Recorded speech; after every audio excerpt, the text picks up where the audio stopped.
That's awesome. Going pretty quick. Okay, cool. Let's do this. I'm ready. Are we filming? Yes, we are. Yes, Welcome back. We filming? Welcome back to Juicy Brush episode Grady Frederick. We don't even know the number. I thought you were expecting me I to think know we're the on number. episode Like, 10 or What 11. number do you think it is? We'll just say it is that one. Whatever Yeah. you say. Whatever your favorite number, man. 16? Yeah. Okay. episode 60. Yeah, How close do you think that is? it's probably like 11 or something. Yeah. Whatever. It's episode 16. It's now. episode 69, so yeah. Nice. So yeah, welcome back, everyone. We have a great guest. His name is Grady Frederick.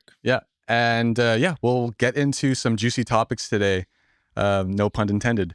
So yeah, would like to, Nick, do you want to introduce the guest, or actually you can introduce yourself? Yeah, please. Yeah. Sure.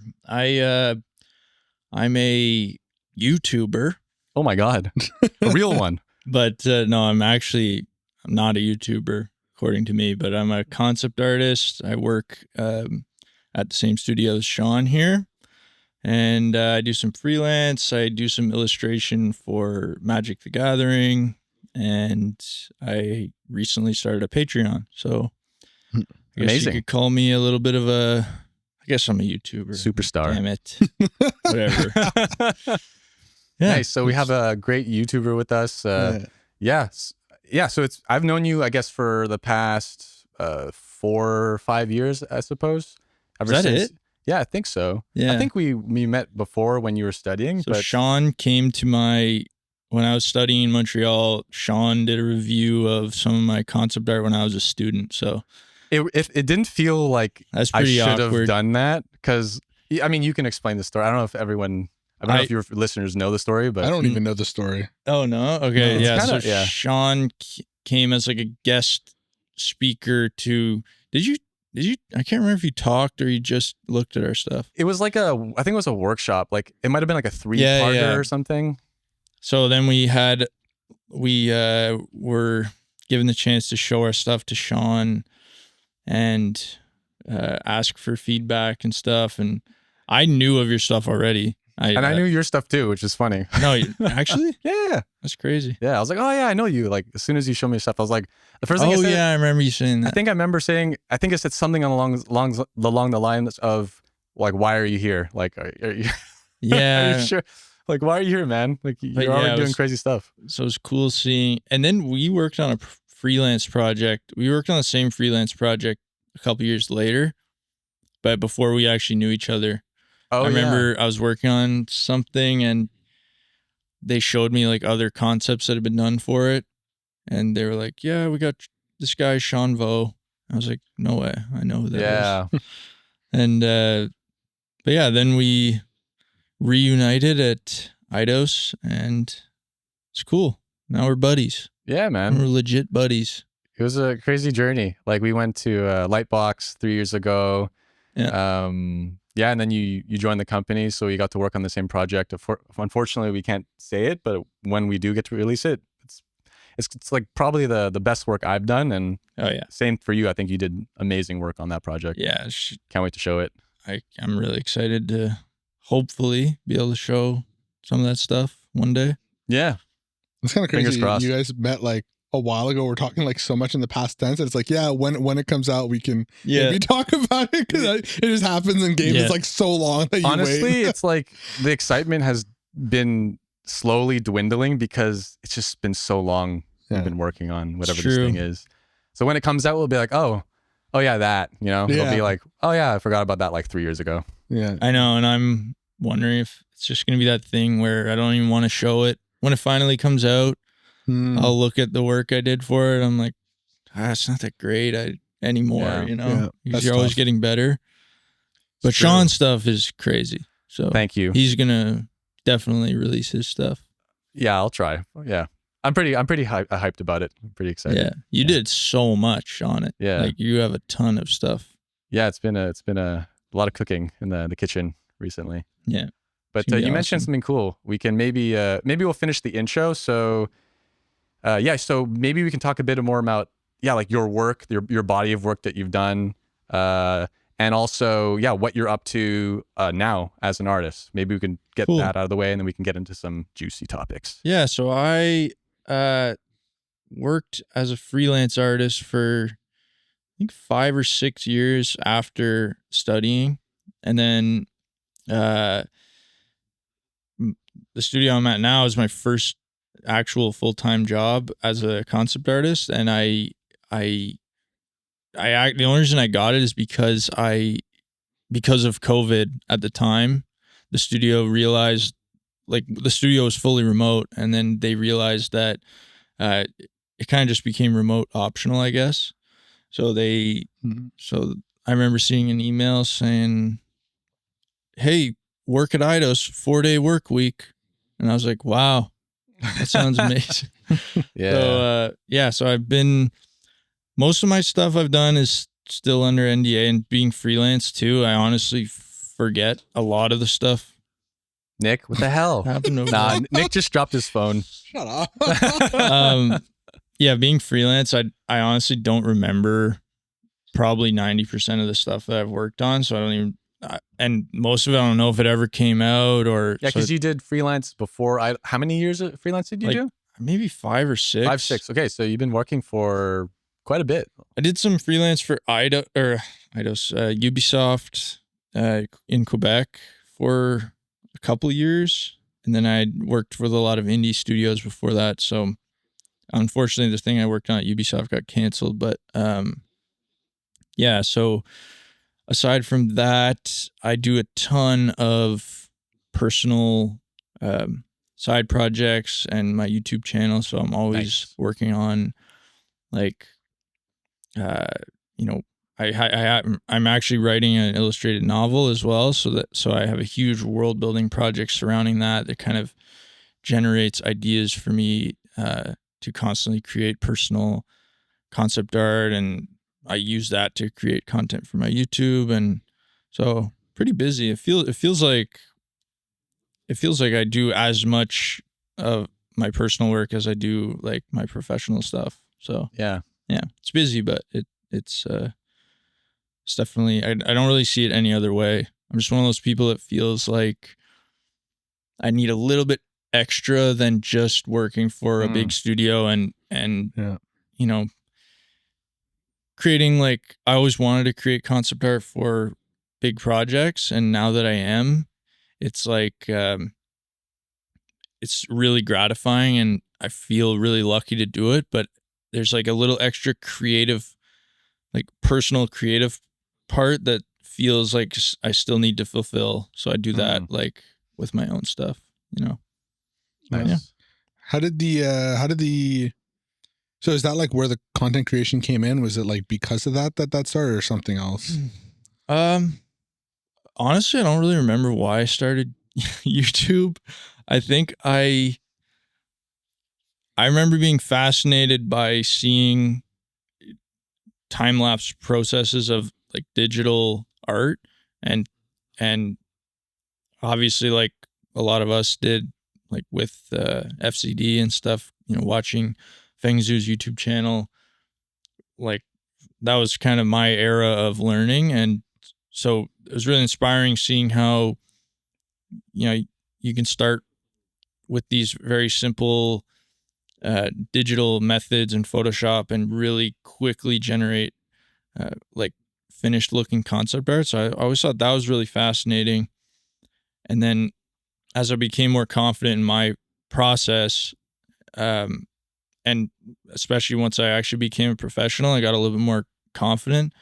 Then I felt like, well, why can't maybe someone would want to see my process? And I didn't know if anyone would. And like, I think I was just blown away in the first video I actually made with commentary. It got way more. I think my goal, like I wrote down in one of my notebooks that my goal was to get 100 subscribers the first year that I started YouTube. And I was like, if I get 100 subscribers, and I know like there's 100 people that want to see what I do on YouTube. And I think I got 100 subscribers in the first day or something. And I couldn't believe it. Like 100 was like crazy to me. I was like, that's insane. And that kind of just kept the ball rolling for, you know, motivating me to make more and just, you know, it's motivating seeing that people actually get value, and it's not just like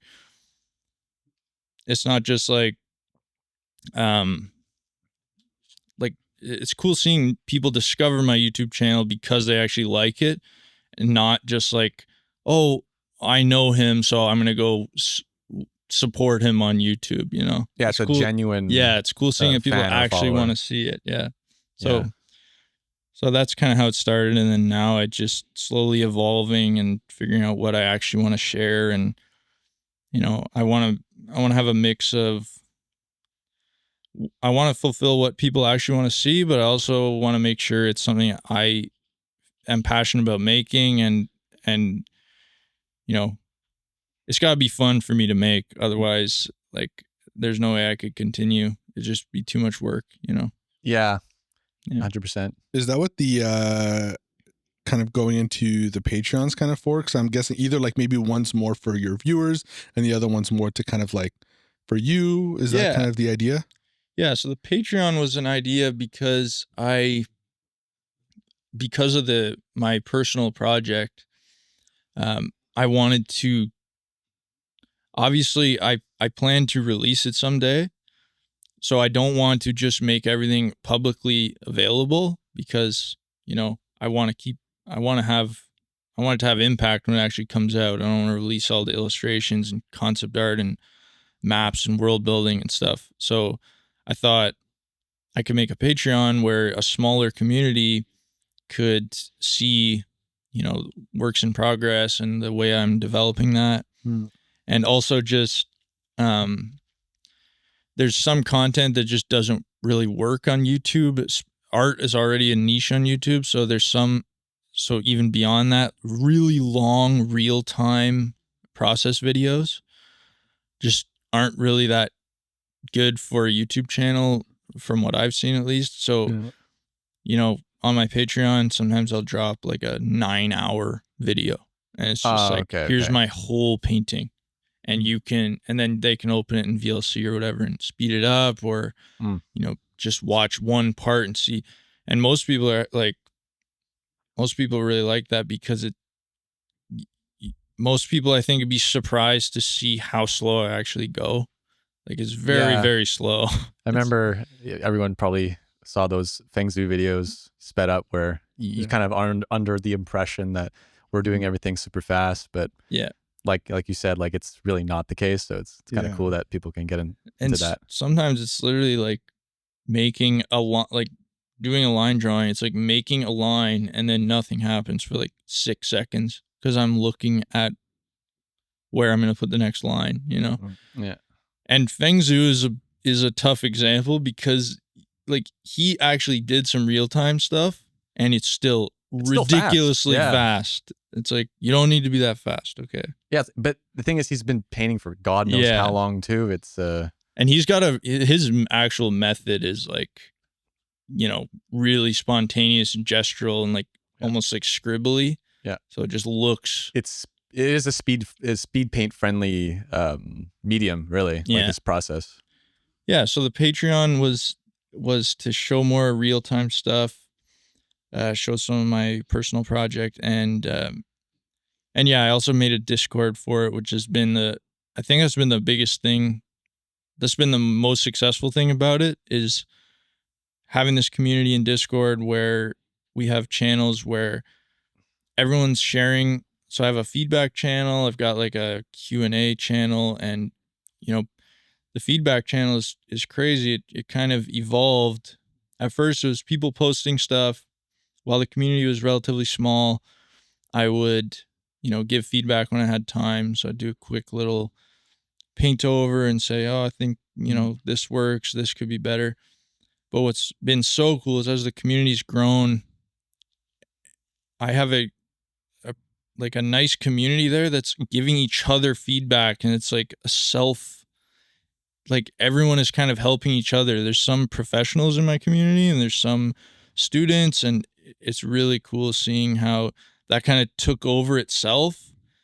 And I don't, obviously, as it grows, it becomes harder and harder to keep up with absolutely everyone for feedback. So it like takes pressure off seeing, you know, people are getting questions answered and having, getting over hurdles and art block just in this like channel that's just organically, on its own. So that's been like that was really unexpected for me, and that's really cool to see. So it's like it feels like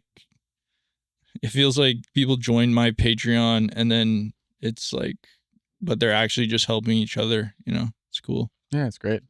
Yeah, I remember really when cool. Level Up did that. It was like the next milestone in concept art becoming not just this random job that you have to like basically do a quest to find out more about. Yeah. People can actually give each other feedback, and it was no longer in the shadows. So it's cool that you made your own spot for that, for people to find. Yeah. I think that like this whole, well, like Discord communities in general, that it's like the best place to, especially for me. I live in the country in Ottawa, so it's like I'm not near the concept art scene. I'm not near any studios. I don't have any, friends nearby who do anything close to what I do. So it's like these communities, it just makes me feel like I'm still living in Montreal a little bit, and I'm like, or just in any like, art central city, because obviously it's like where I am. That's the only way I can, reach those kind of people. Even then, being in Montreal, I know Montreal is a hotspot for concept art, but even then, it's like we have a couple drink and draws. Yeah, it's still pretty small. I would say, Discord and online is probably more common nowadays. So yeah, I would agree. Yeah, for sure. But it's nice to have a community that way. It's like, we have a Discord, but like, obviously we don't have a community like that. Like, it's just some other industry friends and stuff that we know. And like, we used to huddle up and just do art while we're chilling. Like you've been there before. But to have like building a community, especially when it's focused around the kind of stuff that you do and stuff like that, like it makes a lot of sense. Like it's really cool. And then people, like, you train people, and then those people get better. They help other people, and it just it feeds itself, and that's great. It's really cool to see, like, just trying to cultivate an atmosphere where there's no intimidation or anything. And it's like, so I always try and give everyone the caveat. We were talking about this a little bit before we started recording, but I don't like thinking to myself as like teaching people or showing people how to become a concept artist or how to do stuff, because like I feel pretty chaotic about my own process, and a lot of times for me it feels like I'm figuring stuff out as I go. Yeah, like, me too. Every piece of artwork to the next, it's like there's some new hurdle or like roadblock that I have to figure out how to get over, and I thought I had figured it out, but then suddenly I'm like, wait, I guess I don't. So I'm more interested in the kind of philosophy surrounding, the mindset of doing it in general, and the hurdles that I experience as a professional, because I think a lot of people think professionals, you just like, you have it figured out and it's so fun, you just create like really sick art all day every day, and That's you figured it out. We're still on the quest for that. So so I think it's comforting to me to share with other people that, like, I'm just showing you how I do things. I'm sharing with you the stuff I struggle with the most. And I think like people like seeing that it's, I have just as many issues with every piece of art as you do. That's like when I saw your stuff for the first time, my first reaction was like, oh yeah, like this is a human being. Like I'm not someone who, this is my interpretation of it. I'm just going to try my best, but like, it's like when I watch other content, it's like you feel like, oh, like this person is so advanced and I am like trying to be this person who can obviously have it all, or whatever that means. But when I watch you, it's like, oh, we're humans and he's just sharing his thoughts. And it's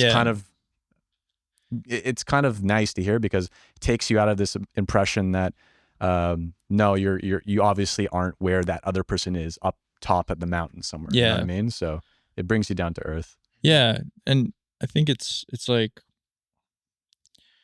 yeah, it's mainly that it's,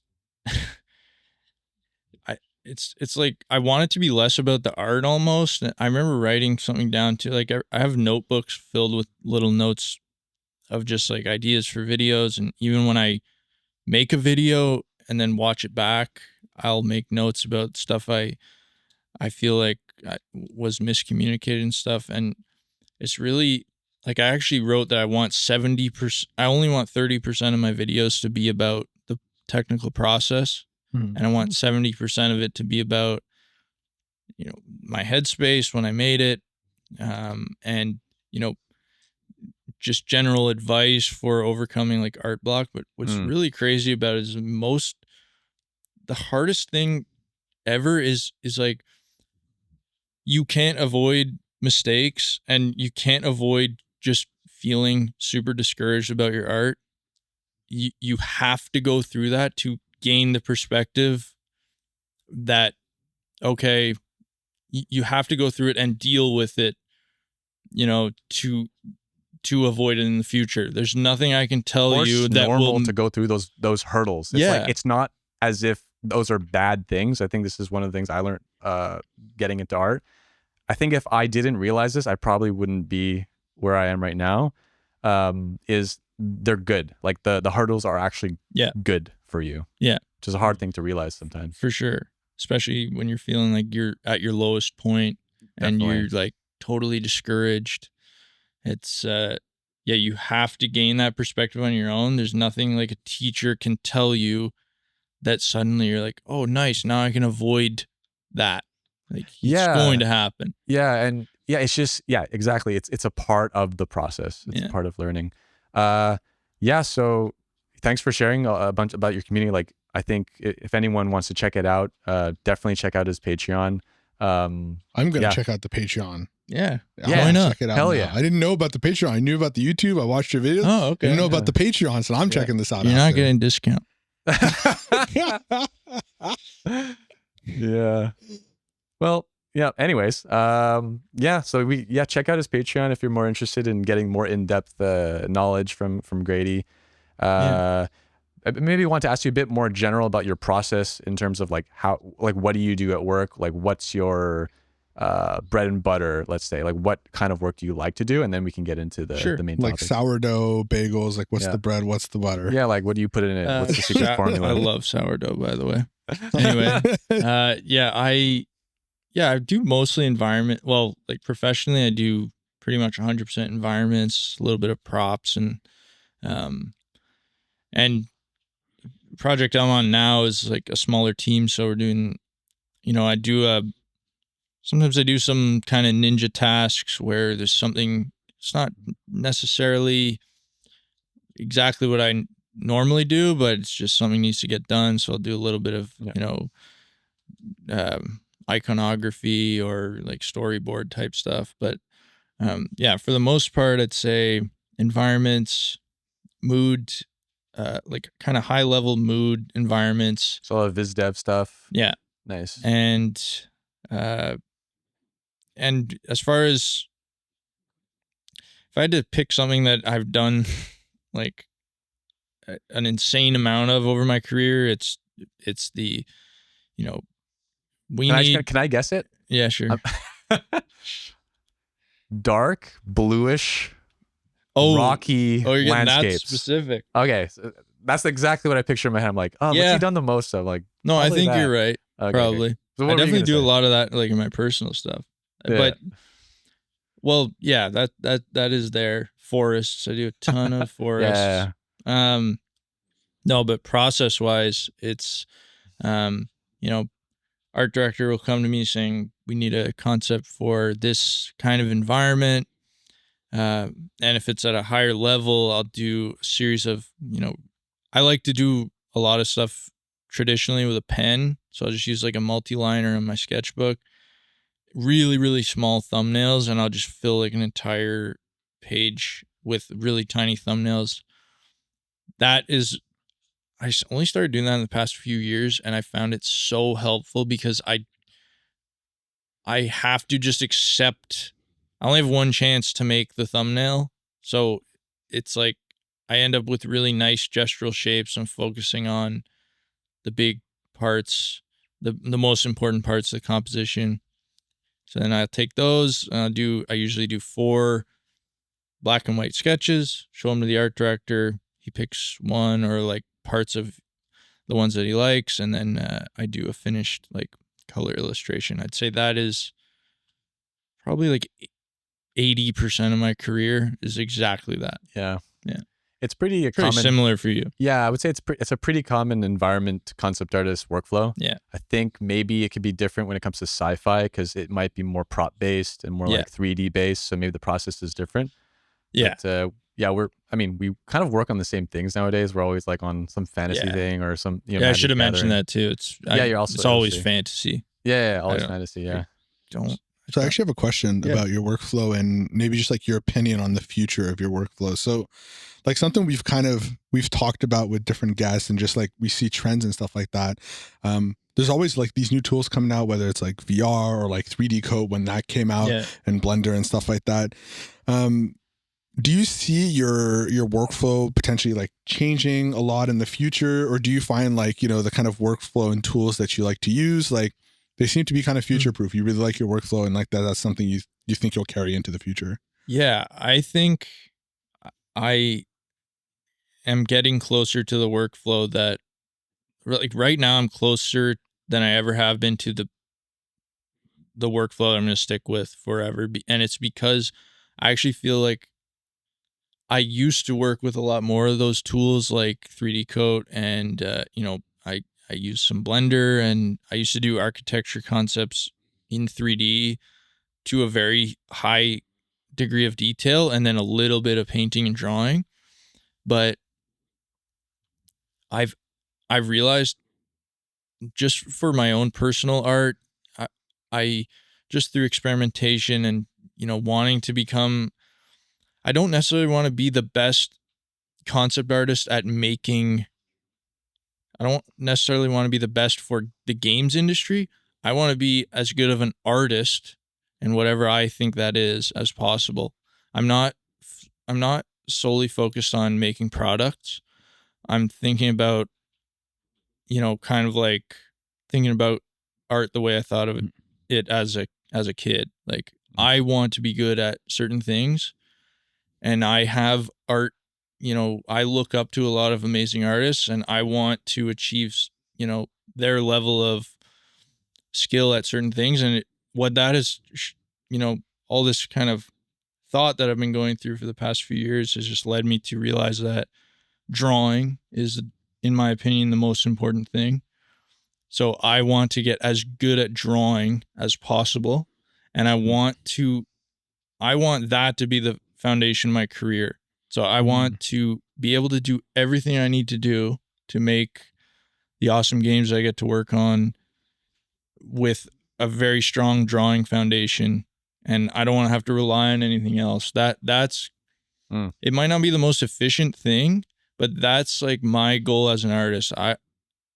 It's very satisfying, the idea of, someone asking me to do something and I can draw it from a foundational level just using my drawing skills and everything I understand about drawing that I've practiced and learned. Like that's my goal for my workflow.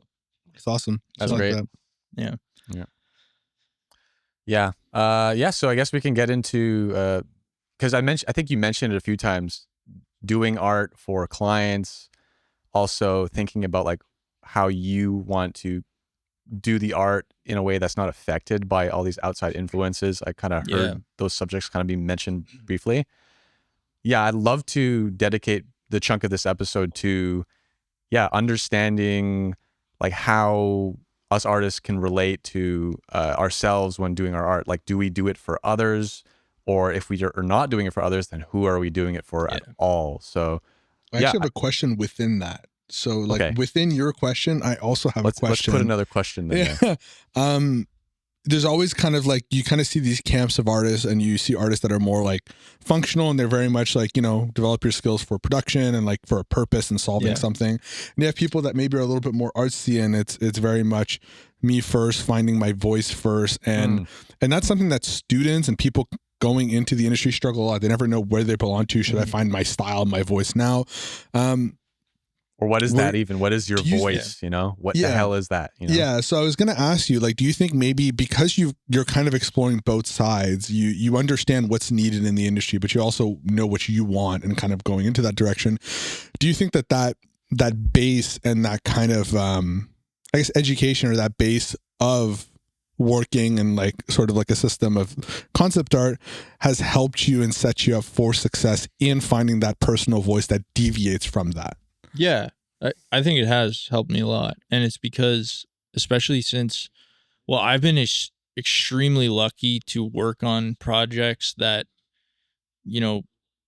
allow me to explore more traditional ways of making art. And Sean and I have worked together on stuff that's like, more stylistic, and like, they allow for like painterly type stuff. And if I don't happen to work with 3D or photos, it's like, it's encouraged. It's not like I've been very fortunate in my career to have that. But to your point, like, I think part of it is luck that those projects are just happening. And, someone saw my stuff and said, oh, this might work well for this project we have going on. But at the same time, But is it luck? Well, I was about to say, me creating and posting the type of stuff I really want to do is what brought those people to me in the first place. So it's pretty much, it's I think I'm lucky enough to work on projects that almost encourage me to explore further, those types of workflows that just happen to align with what I want to do. But yeah, the question about, I was one of those people studying that. I remember sending messages to all sorts of professionals saying, can you look at my portfolio? Can you tell me, like, it's really cringy to think about it, because I send them my portfolio or one piece of art and say, can you tell me if this is realistic enough to get me hired on a AAA game? Because I wanted to achieve the bare minimum realism to work in the AAA industry, but retain as much of my, sensibilities and style as possible. I didn't want to. It's like you're prostituting a part of yourself. You're like, yeah. So how much do I have to give? So I don't want to. So many students like struggle with that, like you said, not knowing whether to create the kind of stuff they naturally feel drawn to, and maybe it takes years and years for a project to suddenly, find you for what you're doing, especially if it's more niche, or, create a more broad portfolio that a lot of projects are looking for that type of work. Like, especially like 5-6 years ago, it was like photorealism was huge, and it was like you could have a crazy photo you basically look at the concept art being done for the biggest AAA titles and just trying to line your stuff with that level of quality. It's not a bad strategy. It isn't. And it just goes especially back if you're first starting out, like, you sometimes, like, let's say you do it your way, like, you might not find work for a long time. So it might not be a bad strategy. So it might be that, depending on your situation, depending on how badly you want to work in the industry, if you're strictly just trying to get in, you're right, that probably is a good strategy. And maybe the best strategy in that case, if you do want to, maybe you just want to get in, and then once you're in and established and you're kind of building experience and getting, and, networking and you're getting your name in these studios. Then on the side, you start like cultivating your own stuff and, you know, working on your own stuff. So it was just always my thinking that, do I really want to be in the industry in the first place if it's doing something that I don't really want to do?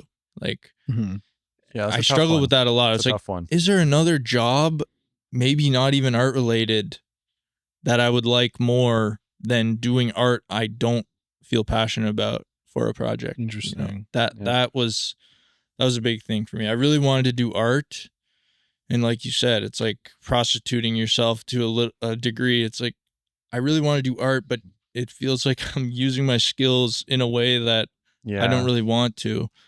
There is a dark side to this though, because I don't know if you've had experience with this, but when teaching at No, I don't prostitute myself, Sean.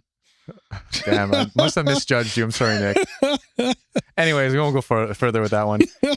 There were times when I taught at Sin Studio, the school in Montreal, where I think it's just the nature of people that go to school. They don't know much about the industry. And I think as artists, we want to do what we want. It's just who we are as artists. It's very integral to being a creative person. But there's this dark side element of like basically not wanting to bend at all and get exactly what you want from the start. I think that is not necessarily healthy, because at the end of the day, like, we do want to make things that other people are going to enjoy. That's why we're being paid. So it is a tough one. I did want to throw that one in because it's true. Yeah. It's a good point because, especially since, you know, you're a little bit naive when I think it's like the Dunning-Kruger effect. Have you ever heard of this? It's like when you might get a huge surge in knowledge when you're a student and feel like you've climbed a massive hill, and you're like, can I swear? Sure. Hell yeah, man. Fuck it. You're like, holy shit. I feel like I just went from student quality to professional quality very quickly. You know, you have those breakthroughs. But with that comes suddenly you're still too naive to realize that you're not as good as you think you are just because of this huge breakthrough, and you might feel the urge to just be like, now I'm just gonna make a bunch of stuff, like, but you know, it's kind of like rose tinted glasses about your own work. You might overestimate your skill level and, you know, what you're actually offering, and you might feel very confident to make your portfolio, you know, in your very unique style that's very niche, and suddenly you'll go back down the other side of the mountain, and you might not get off. I don't want to say you won't, because you might be like a prodigy, but like most people will not get as many offers as they have, especially if you have no experience. You won't be getting the offers you thought you were. You won't be getting the recognition you thought you would get right after you had this big breakthrough. And then you're in it's called like the valley of despair. Suddenly you feel like worse than you did before you hit the breakthrough. So you're kind the of danger. taking a drug, and then when you come off the drug, it's like, and we all know what it's like to be addicted to something a bit, you know. So is the trick to always live in the valley of despair, and then you never have to go down into it? Yeah, you're always there. Just accept, like you said, accept the pain. Yeah, I don't know what episode we were on where you're like, I just accept burnout. Yeah, I think. I just accept it. Just, you know, it's gonna happen. Well, you were talking about earlier about, you know, it's peaks and troughs being an artist. So the thing that gets me, I've spoken about this a lot in my YouTube content. It's like the thing that gets me out of the valleys is knowing how often they come. And I know I know there's always going to be like, I remember like early when I was naive and, you know, starting out, I thought my goal was I want to get to the point where I'm just so good that I never have low moments in my art. I'm just so consistent. That is one of the worst expectations, for lack of a better word, that you could put on yourself. But I think you'd be shocked if we would all be shocked if we learned how many people think like deep down that they will reach that one day. And I just don't think anyone can reach that. And it's knowing, that's kind of acceptance that it's just going to go up and down makes the down parts easier. It's like, okay, usually for me, it's like, I just got to go to bed. I got to wait for tomorrow. I know I'm going to feel better tomorrow. Cause I've been in like really low moments, like, you know, I had a horrible week at work. We all do. Yeah. And I'm like, oh, this is just horrible. I feel like the worst artist ever. I just need to go to bed. I need to rest. I need to like wake up with a fresh state of mind. But that thing about going back to the thing about, you know, trying to find work with your own style as a student, you have to remember that you're a student and you need time to cultivate that style. So maybe it is a better strategy to get in the industry to try and target the quality and the type of work specifically at a studio, because, you know, you need experience as an artist to get to the level of quality in the first place that your art, your personal style that you really want to make is actually marketable, like as a product, right? Yeah. So it's like, imagine Ian McHugh. For him, let's say he never did any professional work, and he's just gotten to this point, like as just a hobbyist. Obviously, he would get a lot of work if suddenly he was like, I'm taking commissions, I'm doing freelance, even if he had never worked before. He's so good. Yeah. And he's amazing. And like, he's got decades of experience in drawing, like filling sketchbooks every day. And so that's much different than a student saying, I'm going to take my personal art and try and make a career out of it, you know? So there's a balance of being realistic about... You almost need, like, I think there's a benefit in having good teachers around you to let you know when you might be deceiving yourself, I think is the right word. Because that can happen. It's like, I don't know if you guys tried to get good at other skills or when you were a student, like, it is very emotional to go up these like roller coasters where, oh, I got it. And you're just not sure how high you went. And if you look back in the past, you went like just a little smidge up that huge journey, but then it felt like a huge one. So I think you just need people around you to kind of mirror reality back to you in a sense. Yeah. That was one of the biggest things about, you know, actually studying. I think you can self-teach, you know, if you want, if you're really disciplined. But one of the biggest benefits of actually going to school and like learning from professionals was having someone, you know, and I was very, I didn't want anyone to sugarcoat anything. And I said, honestly, please tell me, like, you know, I had teachers that worked at Ubisoft and, you know, these big studios. And I said, honestly, if you're an art director, would you hire me?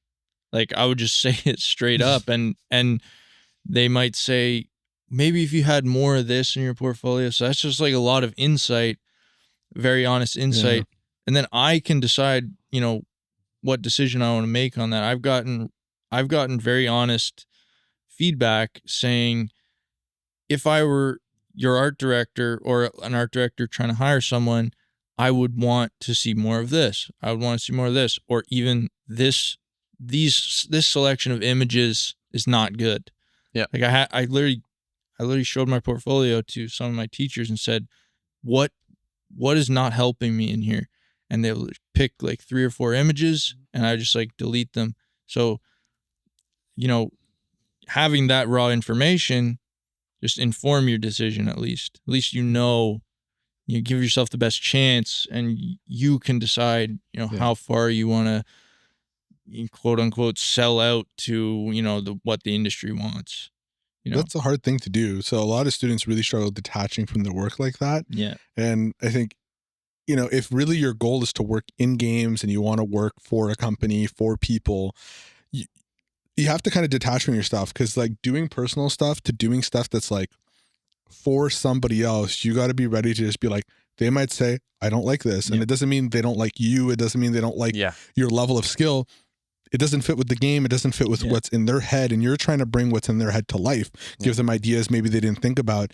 And we have to be able to detach from something that's otherwise would feel very personal. Yeah. And that's a really hard skill to learn. And to kind of also add on before to what you were saying about like, you know, this kind of slump, we kind of go down the valley of despair. Like, you know, when we talk about it, and we had a whole episode on talking about like, you know, more like emotional stuff related to art, but it's kind of like we sign this contract when you do art, like this invisible metaphorical contract we sign. And it's like, we do probably like one of the funnest jobs in the world. I wouldn't say it's the funnest. There's a lot of really fun jobs out there, I'm sure. Yeah, I want I to think play it with puppies is. for like the whole day. Yeah, there's like, I'm want sure that there's to like be my really job. fun stuff. Really, there's a lot of cool jobs out there, but like we're very fortunate. We do a job that's like super, super fun. Like we get to be creative. We get to design stuff for like video games, movies, or even draw for ourselves and make money. Like there's artists that just do personal work.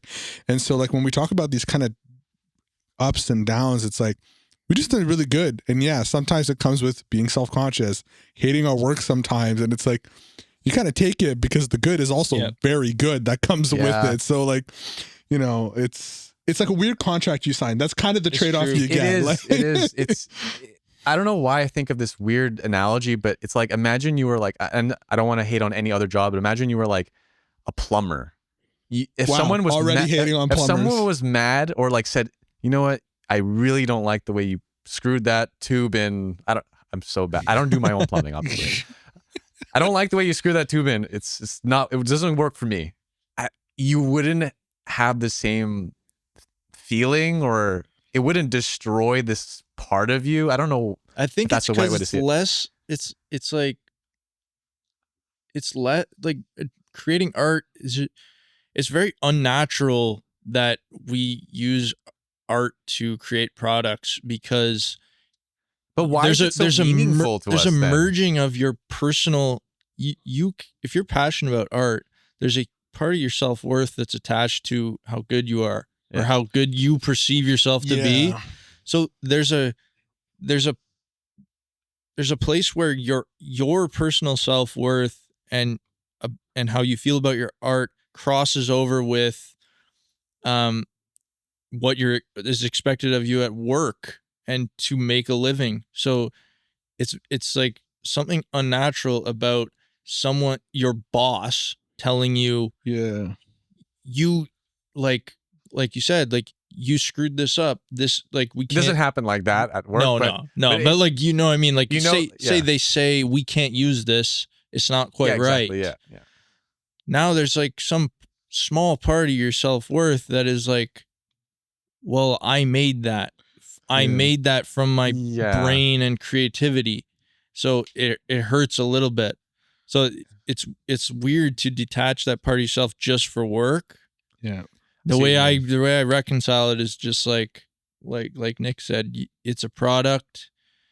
You have to just realize that there's people spending a lot of money to make this product, and you're basically like a tradesperson that they've just hired to, you know, use your skill to make something for like a them. plumber, weirdly enough. I think where the difference is, and I think I get it now, where the difference is with your analogy, the client is somebody like us. So if I hire a plumber, I actually know nothing about plumbing. I have no way to judge this person and know if they're good or bad. So I'm not judging if they're good or bad. I just want to know. Well, even if you make a mistake, let's say there's a leak. No, but I mean, like what I'm looking for as the client, I'm looking for, does it fit within my budget? Like who's going to give me the best deal and who can get here soon enough to get it done? Because no, but what if there's a leak? Like you actually make a mistake as a plumber, like, because that's essentially what happens to us. But somebody might like get mad. But what I'm saying is like when people are looking at you to get you, it comes from like a different place. Like it's like budget, time, like can you fit these constraints? Reliability. But when people look at you for art, they're not like, the first thought is not like, do you fit within my budget? Like, can you come in at this time? Like it's more like, well, maybe actually it is. But it's more about their art. Like it's more, does it fit they the have project? A vision. It's all there. It's all there. Is. Yeah, it is. But he's right. There is a vision. There's like a creative vision that's thrown in that doesn't exist. And it's not like, oh, like I need this type of plumber or directors. Like some of them are artists, so it's another artist judging you, deciding if you're good enough for this project, if you're a good fit for this project.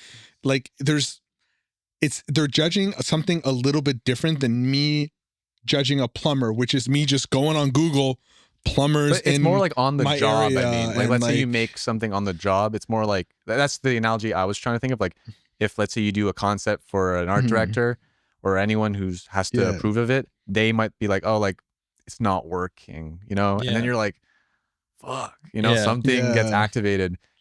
If you're a plumber, like I'm saying the analogy is like, let's say you're a plumber and like you fuck up one of the, I don't know, thingies. Maybe there's a little leak, and then they're like, shit. It's like, but why is it that the plumber might not really? Well, it's because they are the problem. You only as much, know if there's like a big problem. That's the thing. If the plumber finishes it, so let's say they do the job. Let's say the concept artist finishes the piece, the plumber does the job, there's no leak. You don't know if the plumber did a good job. You don't know if they'd use the best practices of tools and stuff. Like you see videos online when they talk about trade stuff. Like let's say it's not leaking. Let's say they finished their job. You don't actually know if it was done to standard, well, to code, I think the analogy good. doesn't work then, because I'm applying but it does. the person is judging Let me you. finish. No, but that's the thing. And then you finish a piece of concept art. There's nothing leaking. You finished what they asked you to do. But they can look at it and be like, no, this sucks. I don't like it. Like, but you still finish it. There's no leak. Oh, like because you don't agree. Finish it. I see. Because the concept artist doesn't agree with the art director. I think what he's getting at is it's not binary like plumbing. It either works or it doesn't. There's a lot more nuance to art where it's like, this isn't. One art director can love it. The other art director can absolutely hate it. Like, somebody's judging you for exactly what you did. Like, we're not judging the plumber. We only care if it leaks or doesn't leak, and then they're good to go. Like, because we don't know. We don't know if it's done good. We don't know if they did the caulking technique correct. Like, we don't know. The spectrum is just so much wider on art, and it's subjective. So it's like, it's unlike other skills where, you know, you can, like plumbing or like welding or something, you can take pride in your job and get very good at it. But art just branches off into so many other factors. It's like, what is being good? It's like, there's like so many. Someone cannot, like, you may have a great design, but like if you didn't do it to his liking or her liking, like maybe they like a certain way you paint or something like that. You didn't put enough photo detail. Then for some reason you're just like not a good artist. There literally might, exactly. There might be some like it's such a wider range for how far you can go and how many different paths you can take. And like, imagine someone saying, you know, someone might look at like a Bierstadt painting and say, this is like gross. This is way too much. And then they might look at Mike Mignola and say he's a genius. You know, it's like, it's such a wide subjectivity spectrum. And so it's hard to plant yourself somewhere on that spectrum with your own art, and then at your job hear that what you've done after all your years of training, like picking where you want to go and like you've landed yourself where you're at. I think that's where it crosses over into like personally hurting. It's like, this is who I built myself to be, and it feels like it's not working. You know, it's not good enough. So I think that's like a little bit of the reason why it just that little, but it gets easier the longer you do the job. You just kind of like, you just kind of know it's going to happen. So it's like, I almost brace myself sometimes. I'm like, because I'll be like, okay, submit, and I'm like, I usually tell myself doesn't matter. Like, because there's been times in my past where I'm sure you have done that too, where you're like, I killed this one. You're like, killed it, and yeah. I feel like those are the ones where like when it doesn't work, you just get wrecked. Because you're like, you think it's really good, and then there's some idea you have about, they're gonna love it. And for some reason, that not happening, it just blindsides you for some reason. That's when you realize why efficiency is so important, like in the industry. Because the worst feeling ever is, you know, hiding from your art director for 3 days while you render something. And then he's like, what do you mean? Well, this has happened before, like not anymore. Cause like I've obviously learned from my mistakes, but like, you know, basically the moral of the story is to, you know, get regular feedback, because what's happened is, you go into a silo and you're kind of like, you're like, okay, I'm going to finish this concept now. And you try and make it really awesome. And you like you're rendering it, you spend all this time on it, and then it just doesn't land with the art director.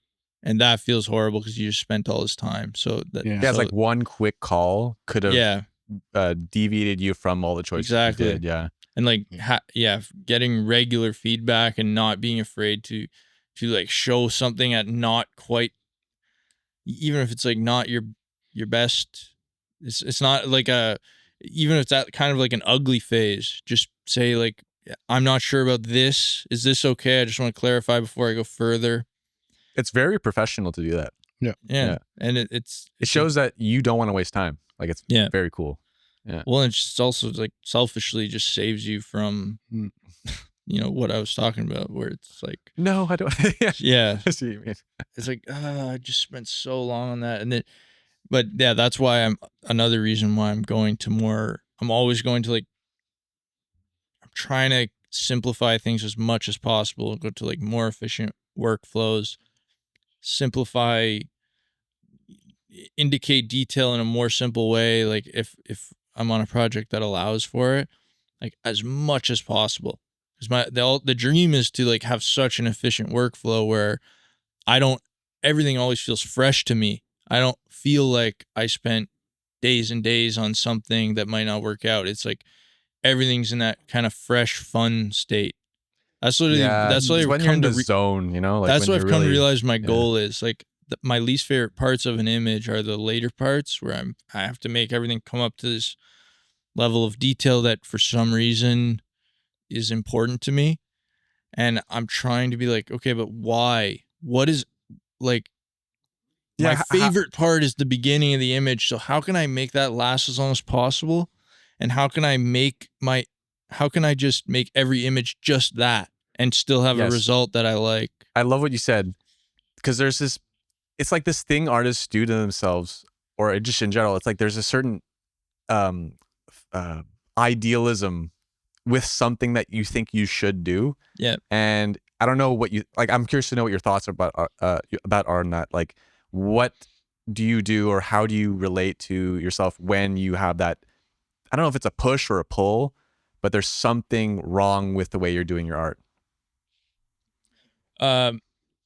You mean like, because you have this impulse, you said, to it should be more detailed. How, like, what do you do about that? What's your relationship with that? Yeah, I think it takes a lot of so I think I feel this need to create. We've talked about this a lot before. It's like it's almost like a deep down, it's like an ego thing. It's like I want my art to be impressive, like to a degree. So really being honest with yourself and be like, well, why? Is it like impressive to me? Not really. So what's impressive to me? Like pretty cool. Really, like really kind of elegant simplicity is what's impressive to me now at this stage in my career. And so I find it really hard. I think it's just finding the confidence to let go of the superficial stuff that I think is expected of me and what other people might perceive to be good.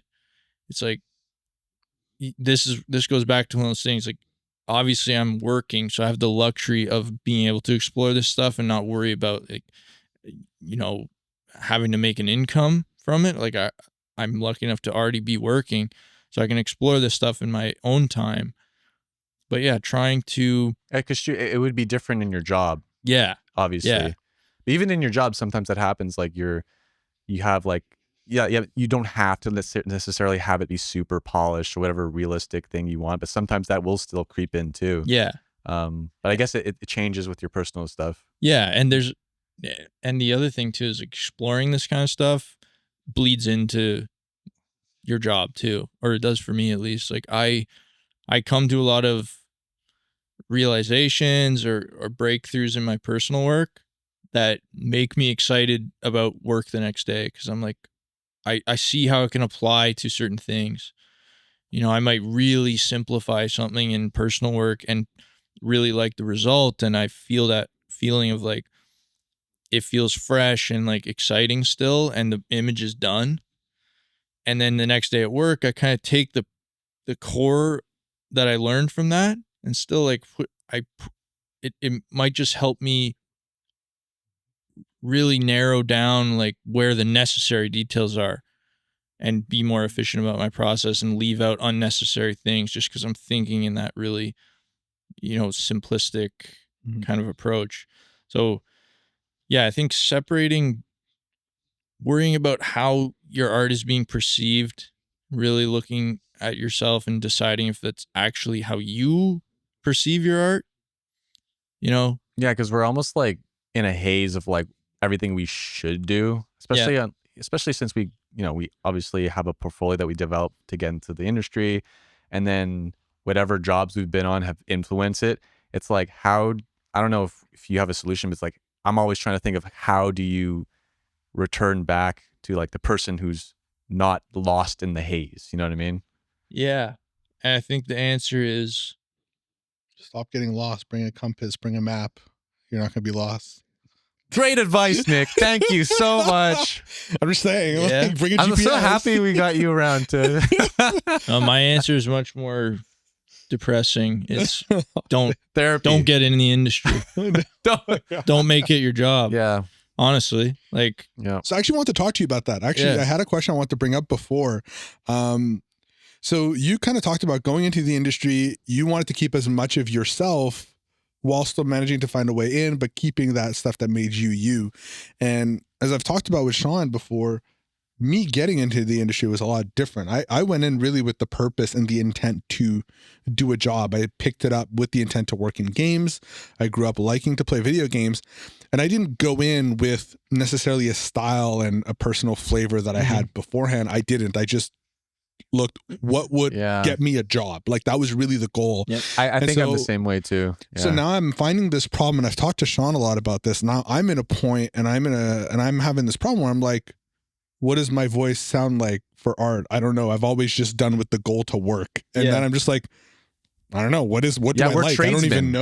Like, we're tradesmen right now, I feel like. Like, I don't even know what I like. Which is good because obviously we're being paid. Yeah. We have a great living and it's a great job. Like, don't get me wrong. Like this isn't a talk about, oh, how shitty or how bad it is to not have your own voice, but like we're still working in our dream this is job. not me being like a hippie being like, yo, it's all system. You're selling out. Yeah. Like it is. I always say it's the best job on earth. Yeah. Because I was kind of the opposite of you, actually. I grew up, my dad was an artist.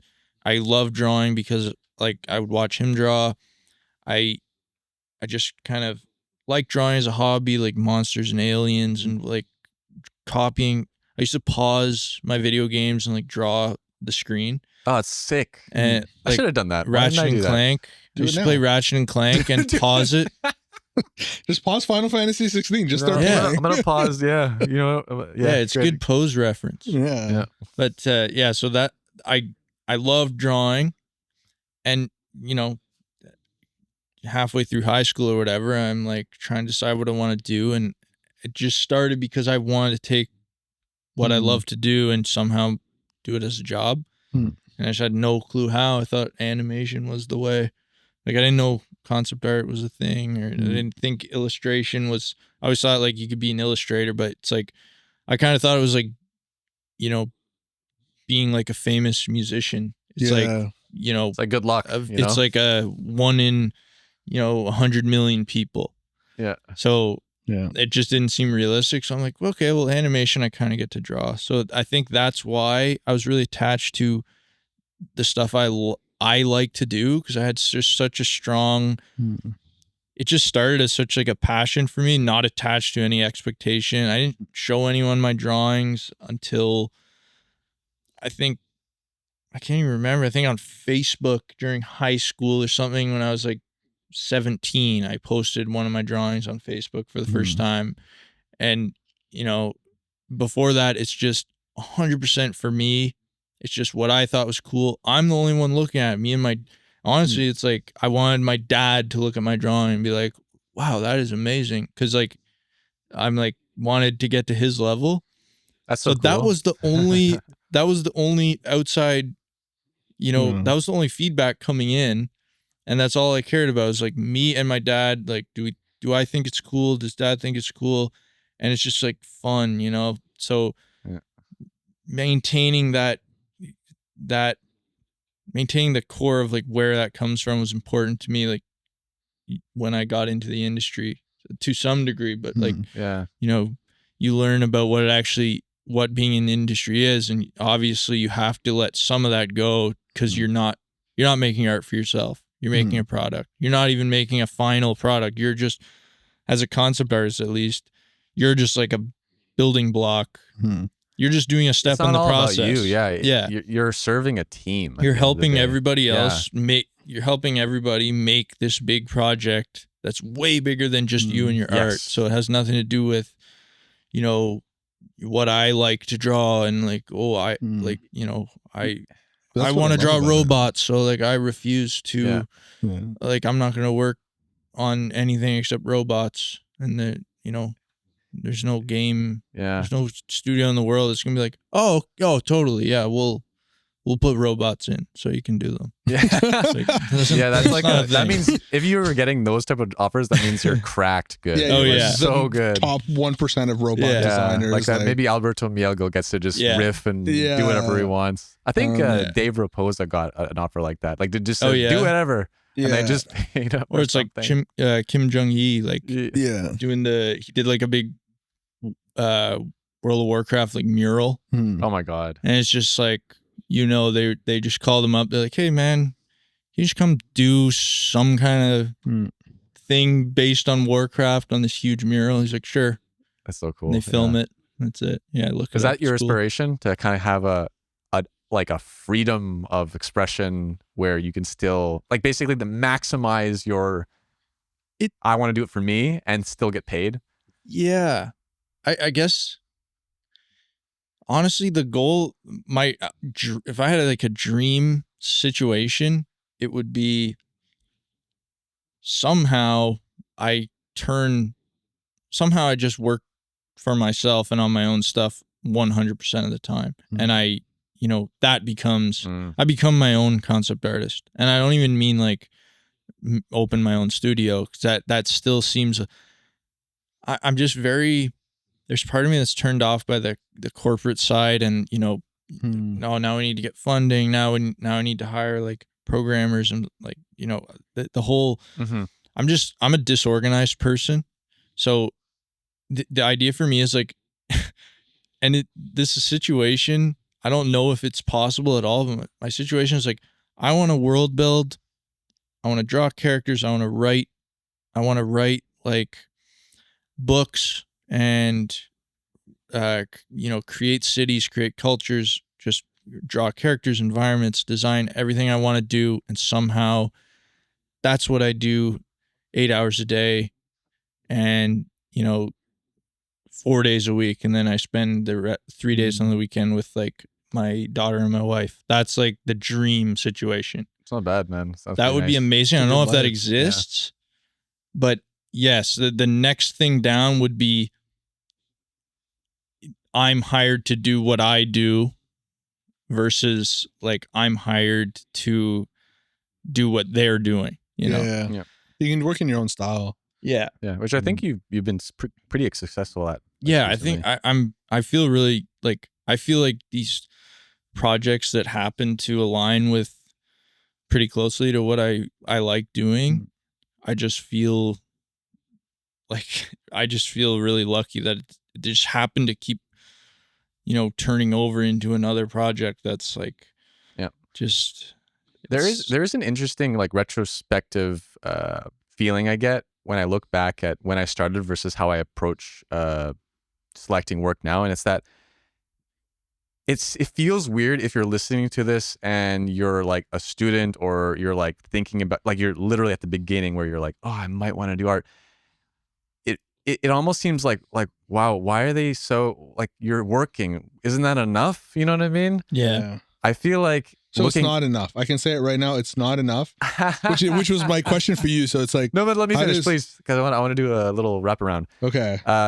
And that kind of makes me think like it's kind of hard to to say that it should be like this from the start. Like, I don't think people listening to this should say, oh, what they're saying is how it should be when I'm starting right now. But I think it's one of those things where it's a journey that every artist goes through from the beginning, where yes, like drawing itself for a job is amazing. And if you got that, you'd be floored. And that's my experience with this. I don't know if that's your experience, but like when I got my first job, I couldn't believe that I was doing this.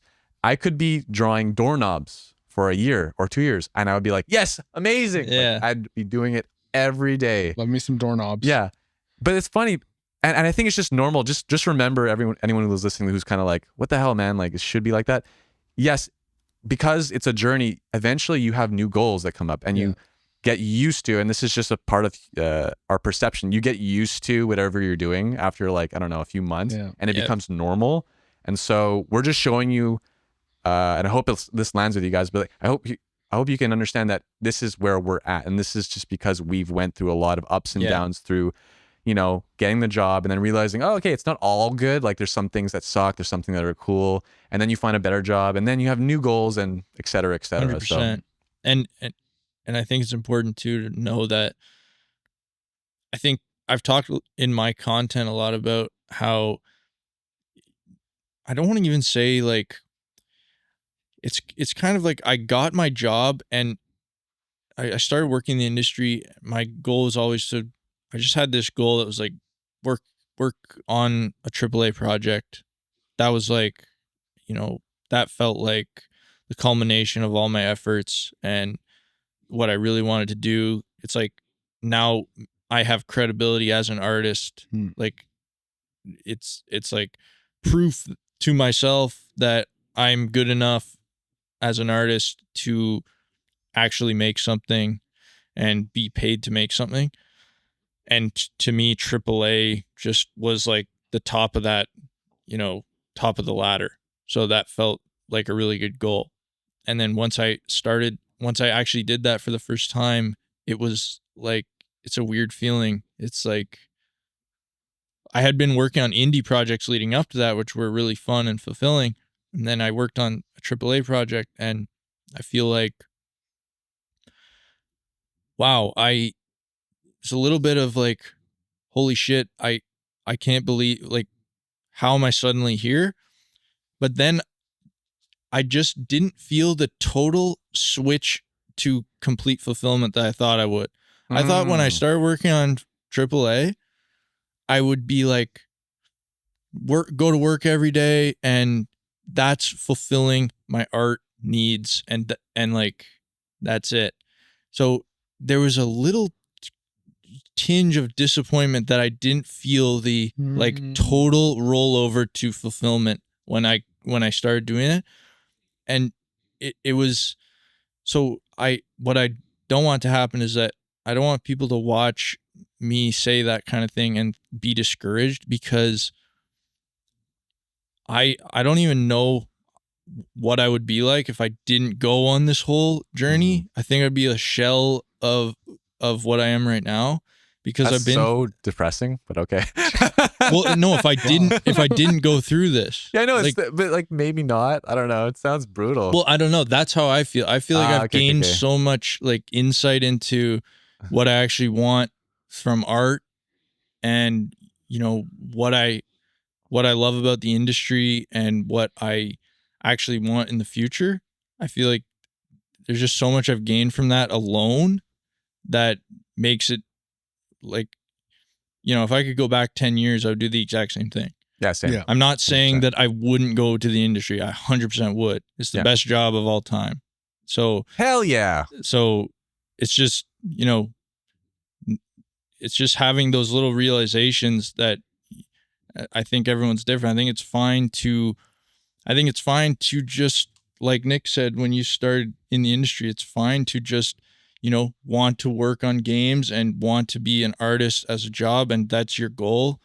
And a lot of people, I'm sure, can be fulfilled by that. I just think that because of whatever, you know, mix of my upbringing and my, you know, my thoughts about art and my influences from my dad and stuff, whatever was there just created a little extra something, I think, that I need to do like on my own. I think that's what it is basically. So yeah, definitely would do it again though. Yeah. I don't have any regrets regarding the journey. No, you should never regret. We make our decisions. No regrets. No regret. We make our decisions in life with the information we have in the moment, and we should just be kind of, I think, happy with that. Because if you look at hindsight, you have new information, and that's like unfair to the old you that didn't have access to that when you made that decision. 100%. And that's why it's like hindsight's 20/20. So I always like to be like, you know what? I did the best I could with what I had in that moment. Yeah, I'm happy with definitely. it. So for my question, okay, I want to ask. No, I wanted to wrap it. Because you cut me off when I was asking it, so I wanted to say. I was making a big little. No, before that, you cut me off when I was trying to ask it. So I was like, no, I'm coming back. You know what? I'm so sorry. I won't forgive you. We'll talk about this. I don't get it. Okay, so you were talking about like going into the industry and kind of like, you know, keeping a part of yourself, and it sounds like you really went into the industry for the love of like doing the art itself. And for me, weirdly enough, I actually don't even like my process. I don't find love in the actual process itself. I love problem solving. Like I really enjoy getting like that weird task and being like, how does this work? How do I solve it? How do I figure this out? And now I want more. Now I'm at the point where I want to find love and passion in the actual workflow that, and I don't even like 3D, and like 70% of my workflow is 3D. And so it's like, it's weird because I love my job, but I also want what you talk about, what Sean's been kind of finding his voice. And I'm like, I don't even know where to start. I don't even know where to find that passion in that. Yeah, there's something like, I think it's a common experience to like literally be like, I made it this far, but like, what the hell did I do? Like, where am I? You know what I mean? Where am I? I was like, everybody's talking about loving their workflow. I'm like, well, I love solving problems, but I'm like, I don't even like 3D, and that's the most of my workflow. Well, you got another problem to solve, buddy. I do. You're just you're like a real designer. Like, I think I'm an illustrator that, you know, had to tack on being a designer as part of my job. And, you know, I think part of my, you know, just growing up drawing, obviously you're designing things intuitively, but, you know, it's different designing as a concept artist. And you guys know there's some really design heavy concept artists that do just like tons of little designs. And like you said, everything's just problem solving. And then there's much more like illustrative, you know, I find myself somewhere in between. So I think, I'm envious of guys that, you know, are really focused on solving problems from a design standpoint. And it's a good way to do the job because you really shouldn't be concerned about, you know, you really are just there to solve problems. You shouldn't be too concerned about your process and your, like, you know, oh, do I really like this workflow? Oh, it's just too much 3D. I want to get a little bit more organic with it. Like, art director's like, I don't care. Just fix this. I guess in the moment, if you look at it in like one job, yes, it makes sense in that little tiny speck. But like, it's more like this is, you know, Nick has a life. He wants to be happy. Yeah. It's I think it's more that like, how can Nick find himself again? Yeah, in the bigger picture. In the bigger picture. So like, I agree in the job though. I feel like I want more now. I want to find that love of the, like, just the art itself, like that feels like we're on The Bachelor. Like, I just want to find love it's again. Like the inverse process right now. I'm like finding it like backwards essentially. Yeah, that's really hard to know how, like where does he start? Where does someone like that start? I don't even know where to start. Well, you obviously have passions about, like, you obviously have a lot of influences, right? Yeah. Like, you like a lot of media and like you're inspired by art. Mm-hmm. Yeah. But yeah, it's hard to find like where to start. Like, where does what's the ember to start with? Yeah, that's a good way to put it. Like, how do you get that first flame, you know? How does a confused and lost soul like me find that? Yes. I don't even know. Nice. I don't even know what, I don't even remember what mine is. Like, that's how far back it goes. So it's like very hard to answer. There's something powerful about like finding out, like, okay, if I was a kid, like, what would I do? Yeah. That question for some reason gives me like a weird perspective on it. I don't know what comes Yeah. up for you, but like if I was a kid, like what would I do right now? It's a good question. Maybe I grew up too fast. Damn. Imagine I got like super deep. Yeah. Imagine. You matured so fast, Nick. Oh boy. At the age of 3, I was already working. You're doing like calculus. I think it just starts with like your influences, right? Like taking your things that you're passionate about. Like I'm not just passionate about art and like media, like games and movies. I am, but I also love like ancient history and architecture and historical stuff. So like that stuff bleeds in a lot, and like everything kind of ties together in my brain. It kind of all lives in the same place. And there's sometimes I'm drawing stuff. I sometimes just happen to be drawing stuff just organically, like letting whatever. Well, it goes back to like being a kid. Like it's sometimes I'm so used to doing the job as a professional that it inhibits me when I'm doing personal work. So I'm like, oh, well, I have this idea of a cool like illustration or a little storytelling moment or something between two characters. And I'm like, it's just like daunting because I'm like, now I got to design the clothes. And I got to do iterations to find the best design for like this character. I got to find like this. I got to figure out where they are in the environment. I got to design this. It's like when I was a kid, I would just draw it. I would just do the story I pictured in my head. Interesting. And I think it's okay to just go right for it, especially like in your personal work. I get overwhelmed by the thought of, there's always a better idea out there that I could get to through iteration. That might be it's hard to go through that because it's like creativity is like the opposite of whatever that is. I find like, oh, there's going to be there's a better one. This is not good enough. It's like creativity is like, fuck that, you know? Yeah.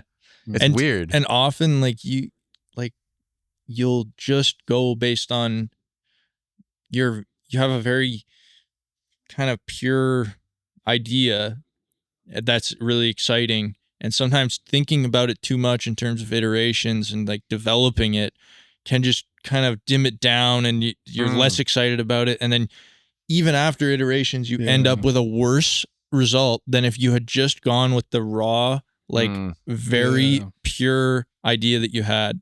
And you might just get a really cool thing on your first try spontaneously, then letting all the like trying to go through the whole development process with it. So because this kind of ties into what I wanted to bring up after. When you're in the creation process, like what do you do to try to formulate this in a correct way? Give me a second. In the meantime, can I ask something while you're hold on. So everybody just wait. We're going to sit here quietly while Sean figures this out. We're not going to cut this out either. I'm trying to figure out what I want to say. Let's just leave the here in silence. Yeah. No, it's like there is a part of you that really knows what it wants, but then there are all these other voices that are like, no, you should do like this and then like that. Like, what do you do, or how have you navigated those waters as an artist? Well, yeah, I think like so taking influence from other artists is a huge thing. I think a lot of people feel like you shouldn't, or like you can't reference other artists and stuff. Sometimes I'll have an idea and I want to execute it, and I have a pretty clear idea in my head and I feel excited about the idea. And even if it's just like a one-off, usually it's like has to do with my world building project. So like I'll have an idea for a part in like that takes place in a certain location or something. And I want to just go right at it. I don't want to overthink it. So that's when I think looking at my favorite artists and like just not even like anything related to, I'm not looking at references of like, it's this kind of architecture. It's this kind of like clothing. It's like, I just like take in people executing their art to a degree that I find really inspiring, that I want to reach one day. And I just like kind of take all that in and just start like sketching my own idea. Just let that, like some people have this really nice gestural quality to their work and just like looking at that and absorbing it and trying to, it's weird. It like kind of subconsciously like bleeds into what I'm doing. And I just find myself, I guess it's just like getting inspired to start and feeling, you know, one of the things that bugs me the most about my own work, as I'm sure most artists are this way, is like you always make I think we were talking about this the other day. We always make the same marks just because of your muscle memory, and you get sick of them. You get sick of your marks and the way you always just tend to do stuff. So that's when I think like kind of intentionally doing stuff a little bit differently than you normally would, or trying experimenting with different things and being very purposeful about, you know, the way you're making your marks and stuff. All those kind of things just make me excited about what I'm making.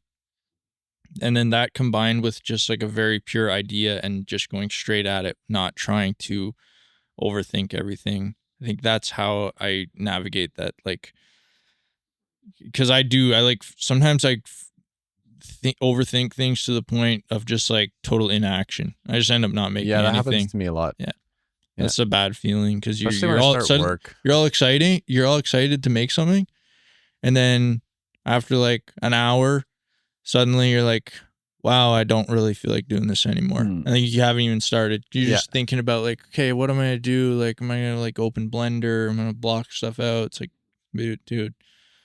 Yeah. I just like open Photoshop and just start making the final image right away. That's what I got to do sometimes. It's kind of cool. Yeah. Because my issue is so different. I don't have that issue at work. Like I have like the problem. I'm like, perfect. Let's solve that. I get it. At home, I have the blank canvas and I'm just like, what am I solving? Like there's like somebody just give me something to solve. Like I don't know what I'm doing. That's really interesting. Yeah, I'm just I get blank so canvas. Funny. It's that's so hard. It's actually hilarious. I can't do personal stuff because then I'll do a world, but I'm like, I still don't know what the problem is I'm solving. Like, what's the block out I need to design over? What's the item that's so interesting, man. Like at work, I don't have that issue. That's why I'm like at work. If you were on an island alone, starting. If you were on an island alone, what would you draw? I don't know. I'd have to. I don't know. That's the problem. Maybe that's where you should. That's the headspace you should go for. I think then. Yeah. Because it's just you. I genuinely don't have that problem at work. Like genuinely starting work stuff, no issue. Ask me to start personal stuff, like I'll sit there for like an hour and then it's just like I don't I think know. I'm the same with work stuff. Like I it's more personal stuff that I like. With work stuff, I do go through the development and iteration process because it's just conducive to what you need to do at work. You're meant to like provide options and, you know, you find the best solution.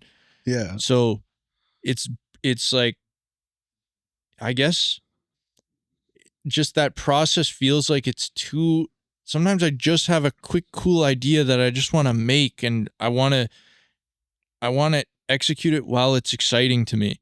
And through the iteration process and the thinking about the steps I'm going to take and trying to find like the perfect design on each little thing, it just takes that excitement away a little bit. Yeah, it's like it's like, you know, like it's like you're taking a kid who's like making something really cool and you're just like, stop it. No, you make it like this. Yeah. And it's like at the end of the day, the kid's just like, the hell, man. Like, but I just wanted to draw a dragon. Interesting.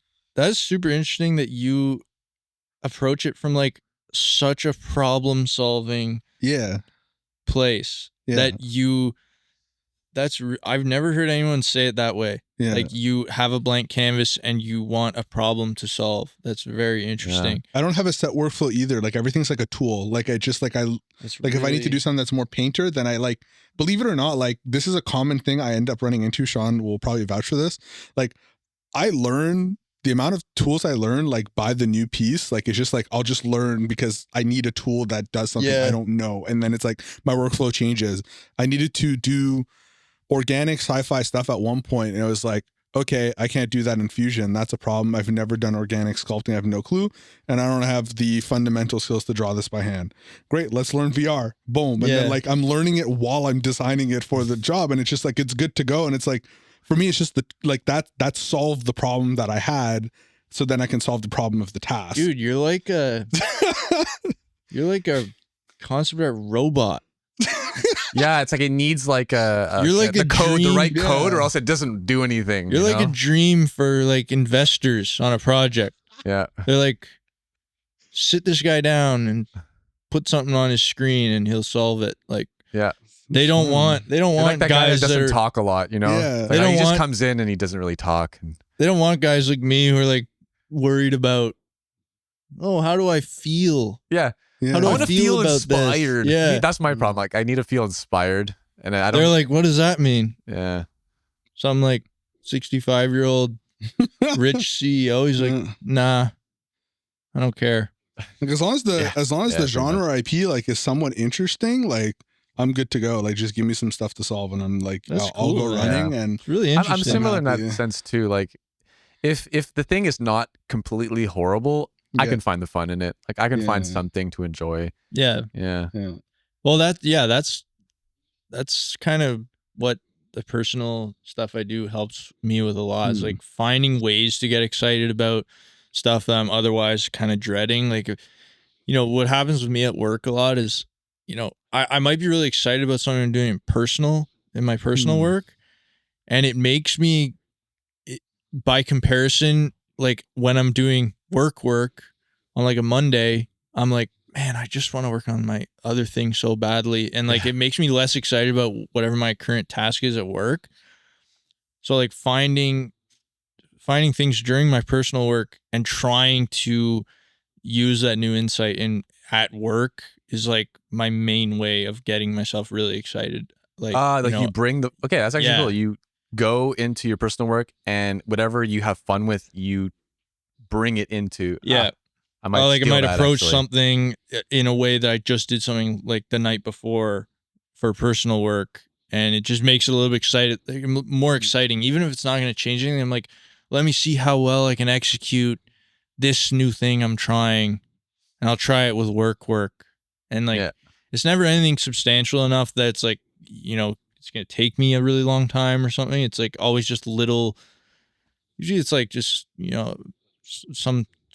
Change my method a little bit. Like I might start with, like I might start with values instead of starting with like just line drawing, or I might just change my method a little bit. And Yeah, I've seen the evolution of your work, by the way. oh yeah, I don't know if we can maybe talk about it. yeah. Like I've seen, watched from the outside, just like Cool. looking from afar. I've been watching you from afar, seeing your every move. Yeah, In No, what but way? I'm curious. Yeah, In what like way? Because I don't mean, really know. like, you know those sounds you hear outside sometimes while you're drawing. Okay. It's it's just Nick. me. I'm just He's, watching the art evolve. You know? Yeah. We've actually been selling your process videos for a long time. Actually. Wow. On the black market, and like Yeah. on Temu, we sell like the not as like high quality video You footage. could have from half the us. subscribers you Compressed. have now if it wasn't Yeah. for. Sometimes Wow. branches are Yeah. waving in front of the footage as you're drawing. It's like those people that like bring a video cam in like a Yeah, theater, in but the for like your theater. art. Yeah. Oh, I love those. Yeah. Like watching, I don't know, like The Matrix in 240p. It's, Yeah. it's amazing. But like obviously I see your stuff online, and like I actually saw like the project you tease and stuff. Like, you know, I know you're very close to Sean. We haven't gotten to talk as much, but we've met a few times obviously at Sin Studio and stuff. But yeah, I have like seen your stuff. I see it all the time on ArtStation. I got to see like the project you tease. Like, so yeah, Cool, man. yeah, I've been seeing That's the great. evolution of your work. Yeah, I've seen a lot of different influences. I think you streamline your process a lot. Like you're Yeah. so much more like effective at just getting what you want down on the page.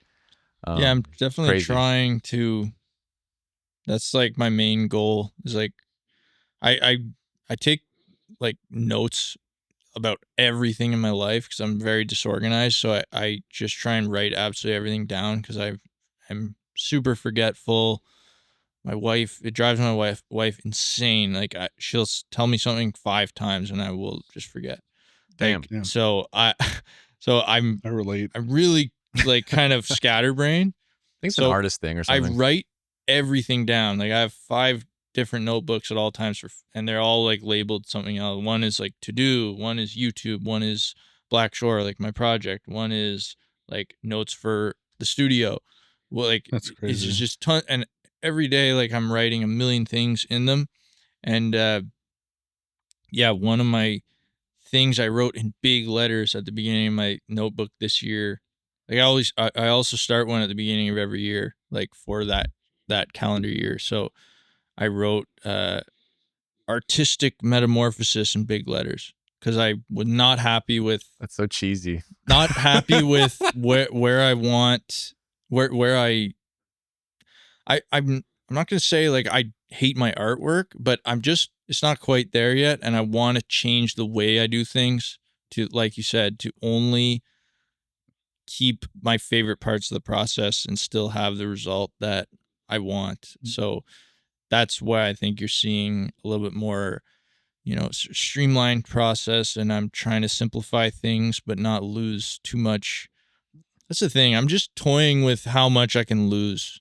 And I've talked to you Cool. about this a Yeah. lot. Like, I think my final form, like, I'm gonna digivolve into Yeah. like very, very simple. I think it's gonna take a long time for me to get over, these whatever things I'm clinging to in my art that I don't need. It's going to take a long time, and it's going to take a lot of confidence building to get to that point. But I think I'm working towards like more simplified and more just fun and spontaneous for myself. So I think that's why you're seeing it. And I especially because I wrote that down, and Yeah. it's more like I made it kind of holding myself accountable to like, okay, it's not just something I generally want to do. I'm like, actually, now I'm trying to sit down and figure out ways to actually do it, I have okay, so this kind of segues into the How dare kind of you say it's cheesy, by the way? Yeah, I don't know, just artistic metamorphosis. I don't know. Do you ever think there'll be an expansion pass? Like, do you ever think like you'll reach it, and then in 10 years it's just like there's a new form, a new digi-evolution that just got added? There's always another season, so you have to get stronger, right? Like, are your viewers even gonna know what Digimon is? It's like, am I too old? I think it's a classic. Dating. I still have the movie. Like, I have like that, like a movie with like they go back and like, like with the time stuff. Yeah, I didn't even know there was a movie. Apparently, there's a card game now. It's pretty good. Like, but it was a card game. It's like pretty recent though. Great. It was a card game. Yeah. Oh yeah. No, But they made a new one. They made one that's really popular now. Yeah. It's kind of the same system they did for the One Piece card game that came out after. Like, it's pretty popular. It's like pretty solid. Apparently, I didn't try it, but I played pretty it. good. Yeah. Anyway, I want to ask my final form. Yeah. Digivolve. I want to ask because it seems like it's like I wonder doing this artistic metamorphosis. Can you will your way into your voice? Maybe.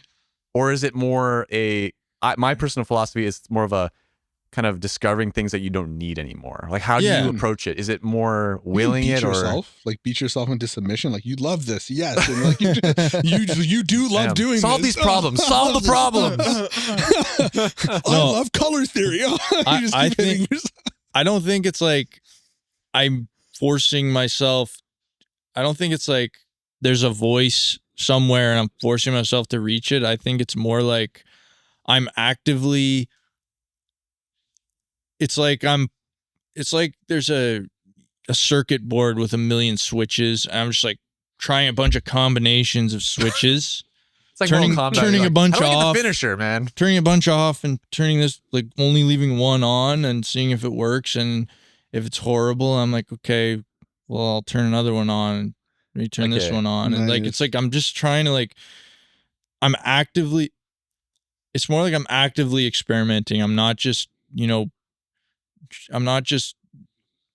very generally trying to get better, which I've always just tried to like. That's a weird place to be in. It's really cool though. Like, you're allowing yourself to like, you're like, okay, the finished product is not the goal here. It's like, you're like allowing yourself to like, I can fail. I can try out as much as I want. There's like, it's the goal is not that. The goal is to like figure out the kind of sweet spot for you, which is really interesting. That's fun. You're allowing yourself to do and that. I think it's like, definitely reaching a point in my career where I have the freedom to do that. Like where I am working and I'm happy at work. So it's like, I feel like I have breathing room to explore that a little bit more. But yeah, it's not just, I kind of had this like hazy vision of improving as an artist. And like, if I just keep painting, I just keep getting better every year. And then in 10 years, I'll be really good. that's kind of how I always have thought about it up until now. And now it's like just going a little bit deeper and thinking about, okay, what do I actually think is good? Because the direction that I'm pushing myself right now, yeah, my technical skills are improving. I'm getting better at rendering stuff. I'm getting like my design skills are improving a little bit. And like, but is that actually pushing me to what I think is the best art? And I don't know if it is. Like, this is the thing. It might be, but I don't know. I'm just trying to figure out I'm just trying to try stuff. And maybe I'm sitting on like what I actually think is the best art I can make. And I just haven't made it yet. I'm just trying different things. Like, it all just goes back really to cool. simplifying. And like, I really have an appreciation for like abstract, really simple artwork now. And that's what I find really inspiring. So just trying to do what I do with a little bit more of that. So yeah, abstract's really fun. Are you thinking about what you're making? Like when like you do, like you're doing a piece and you're like doing these switches, like you talk about, like, are you even thinking about like, I want to design, let's say, I don't know, like just to take Sean for a second, I want to design a castle in the mountains. Are you making fun of me? Yeah. A castle in the mountains. He does that too, just so you know. yeah. I mean, both of you, yeah, do that. A castle in the mountain with like some juicy pinkish orange light hitting sure. it. You're talking to the same person, literally. I am for sure thinking I'm the worst at like kind of happy accident painting. I'm so bad at that. I'm not good at making something with no idea. I because I get discouraged. So like, I think, I don't know. I don't want to say, I'm sure, I know everyone gets discouraged. I get so frustrated with myself very quickly if something doesn't work out. And it's like, same, if brother. you could like go, if you could see it, like from my perspective, it's like embarrassing how discouraged I get. I get very down in the dumps quickly if I'm like all hyped up to do something. If it doesn't work, like after like an hour, I'm just like frustrated, and I'm like, oh man, this sucks. So yeah, so just through experience, realizing that the best way I can avoid that is to just have a plan. I want to do this, and that's why the little thumbnails is like that's literally like my secret sauce now. It's like they take less than 30 seconds to make one, so I can quickly try an idea and know if it's not going to work right away, instead of, you know, trying to make even a bigger thumbnail like this. You can start getting a little bit tight and trying to make stuff perfect. Like, I literally make the size of my thumb, like a tiny square, and just like with a pen. So yeah, having a plan, it's just to avoid frustration of like trying to find shapes. I'm so bad at that. Some guys are really good at that. Like, I did do a video where I kind of mash, like I use custom shapes and just texture brushes and mash shapes together and create and use like blending modes in Photoshop to create compositions. But that's kind of that can be fun, but it's like, it's not really good for specific stuff, because that relies on, that's like, you have no idea whatsoever. And you like, I don't even know if I'm going to do an environment, a character, an interior. I'll literally just mash shapes until I see something like looking at a cloud. And I'm like, oh, it kind of looks like like a building with a character. And then I'll just make that into that. But yeah, I'm really bad at like colors too. Like, I need to have a plan for my colors. I need to have a plan for if it's outside, the time of day, the mood, like just like trying to avoid anything that I'm very fragile when I'm working. Like anything can just like, it's like glass cannon. Yeah, anything can just send me like down in the dumps, and then I just get discouraged and kind of lose it. I want to build on that point of like you can get into this depressed mood. I feel like this can happen to me. I don't know if it's happened to you guys, but like you're on ArtStation, and whenever I see something, especially I saw a piece that you did recently. It was like a tower in a field with a mountain behind it. Yeah. And it literally made me really, which sounds weird, but I got like mad. I got like mad because I was like, fuck, I suck. Like, No, I suck. man. And Don't listen to him. That's there's a weird crazy. feeling I you get. agree with Sean though. Like he does suck. Like I kind of look. Don't listen to that. What, Don't anyway, go and look at Sean's I will stuff. By block the out way, this negativity that you're sending my way. if you're watching this from a link on my channel, don't go look at Sean's stuff because you'll never come back to my. I stink according to Nick. So yeah. Nah. But to continue the point, I don't even remember what I said. Yeah, so I thought I suck. I was mad.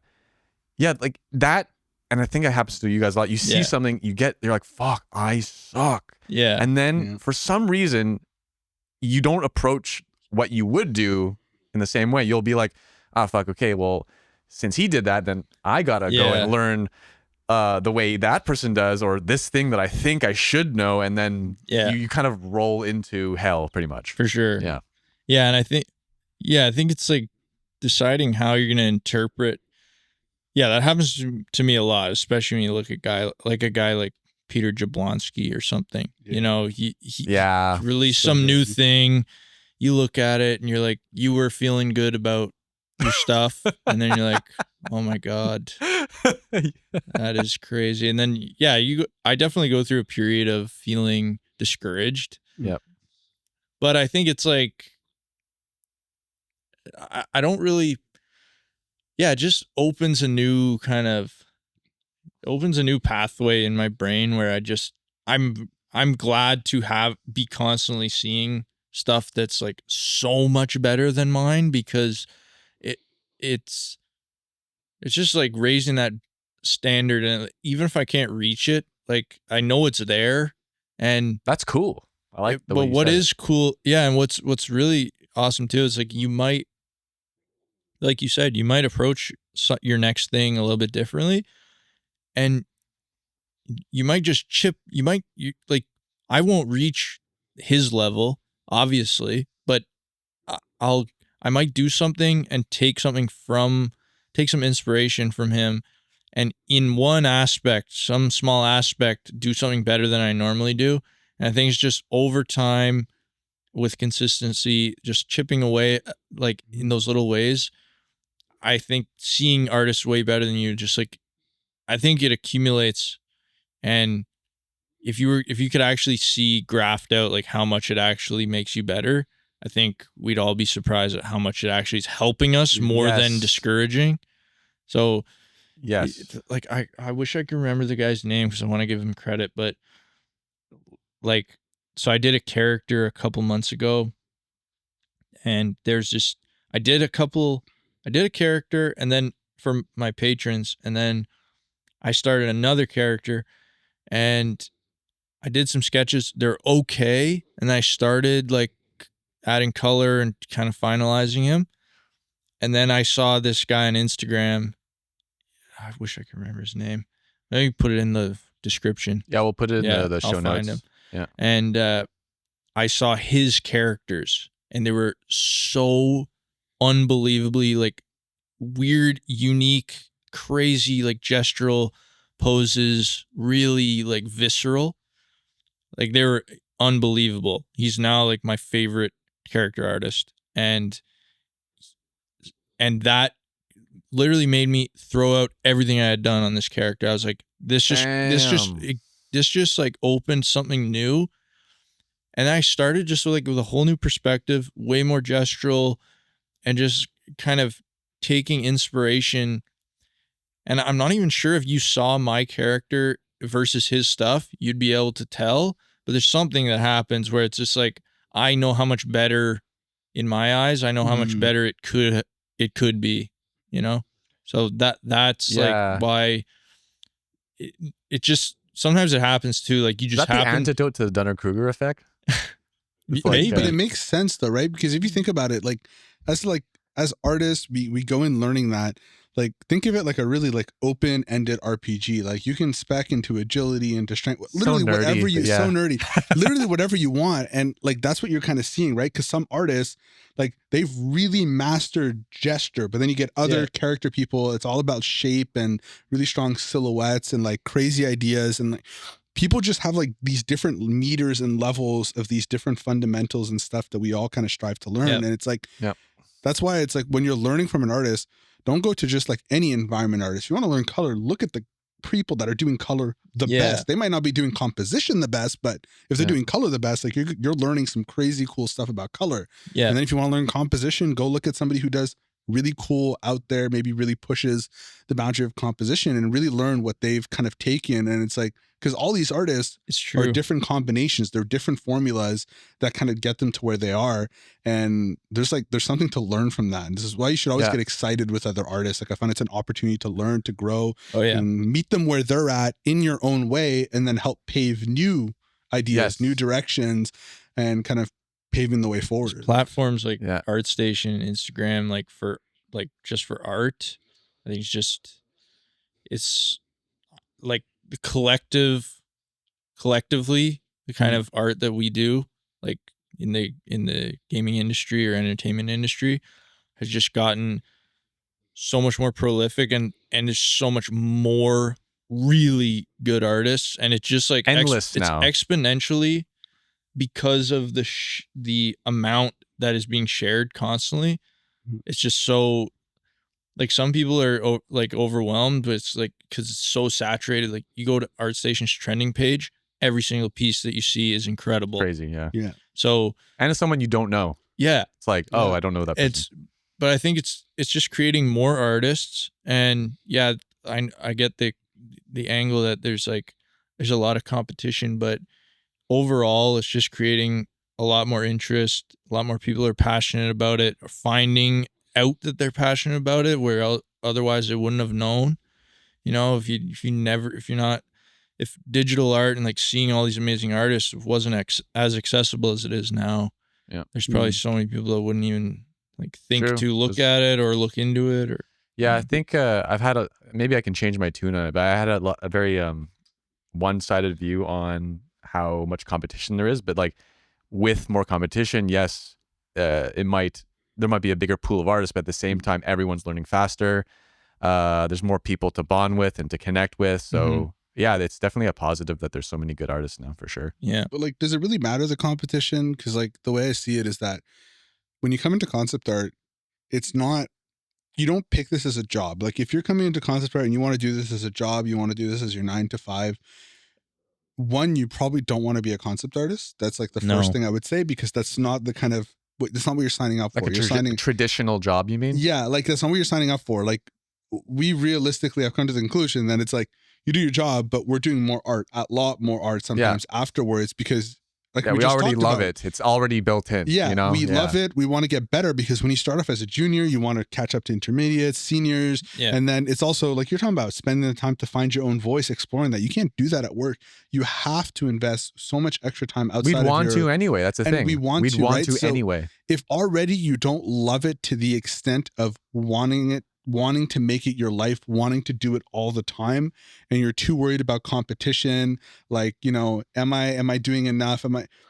That's probably already the wrong reason. I think you're getting into this field. Like, you're kind of marrying this job. You're doing it. Like, this is your life. You're putting a ring forward. On for sure. like you're drawing like a lot, and that is that is going to be, you have to really love it. Like, you have to love it to do it that much.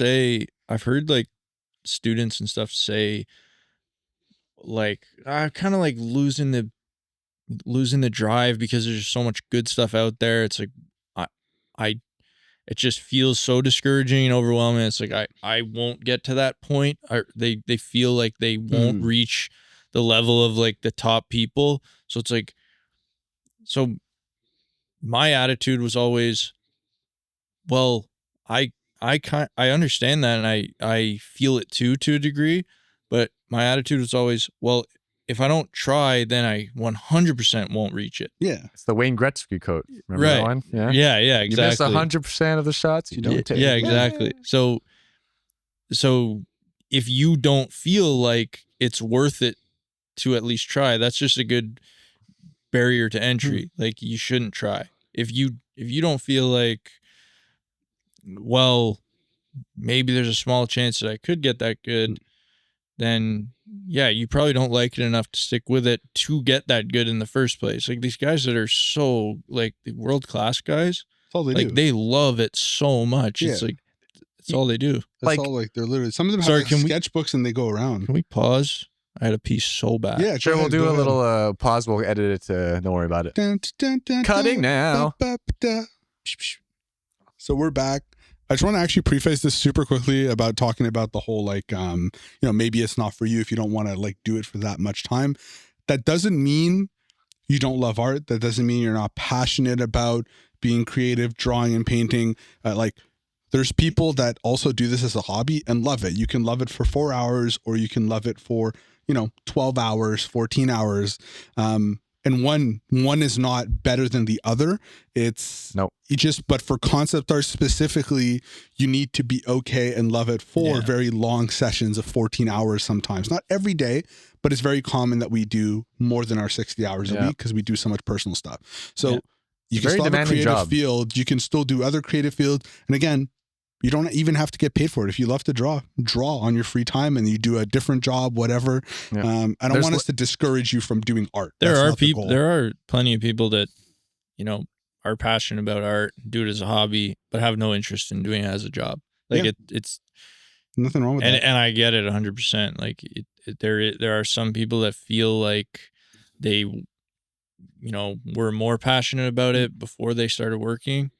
And that's totally cool too. Like it's I think those of us that are just lucky enough to still feel, the energy and passion to do it on the side as well as for work. It's just like, it's not for everyone, but like people who do it as a hobby love themselves. We don't love ourselves. That's why we do it for so long.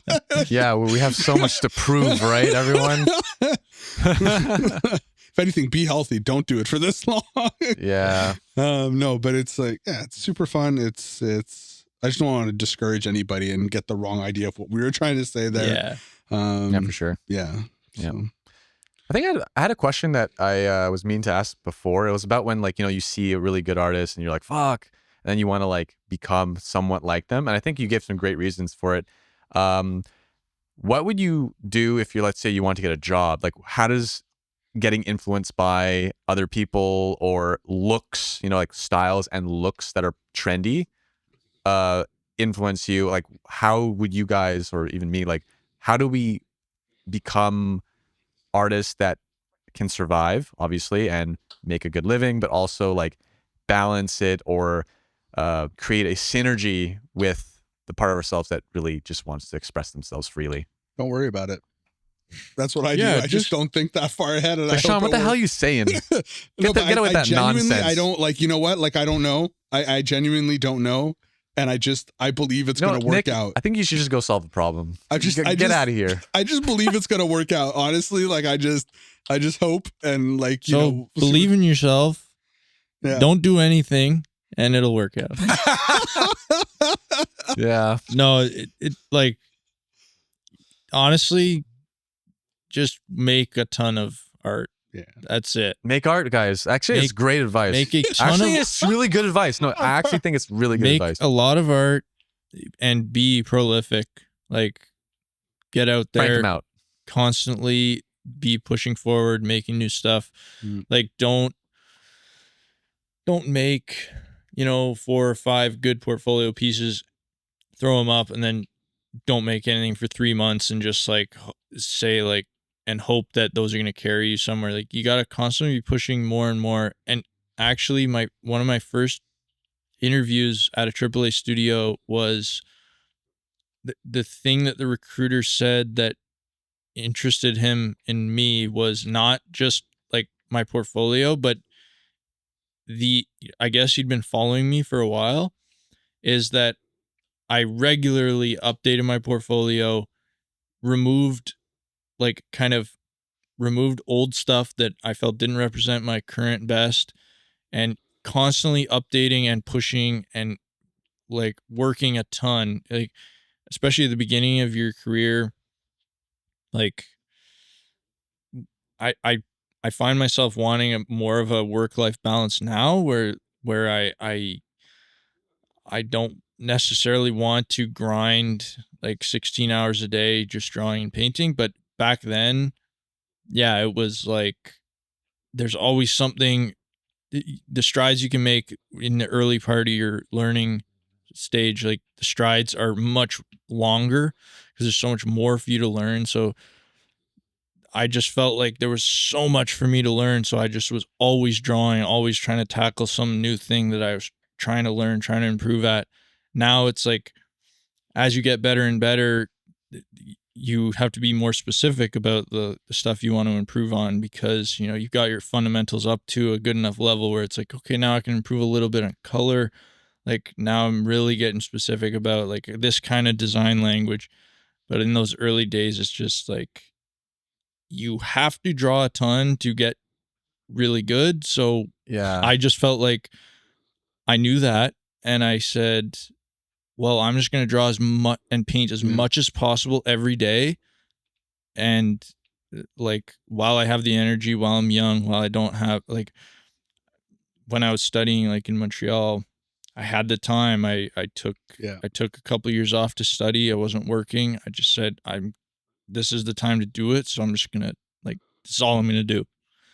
And Pays off in the end. That's like honestly the most, it's like most students hate that. People that like ask for advice about getting into the industry, they hate the answer of just draw. They hate it because it's such like a non-answer. It's such like it feels like a cop out.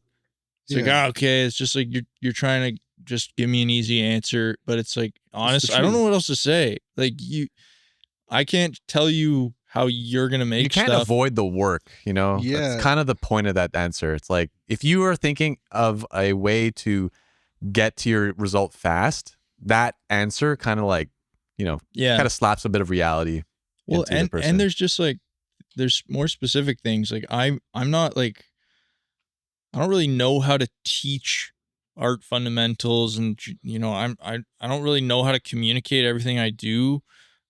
So when I say to people, you just have to draw a lot, some people are like, well, what do I draw? Like, where do I start? What do I have to study?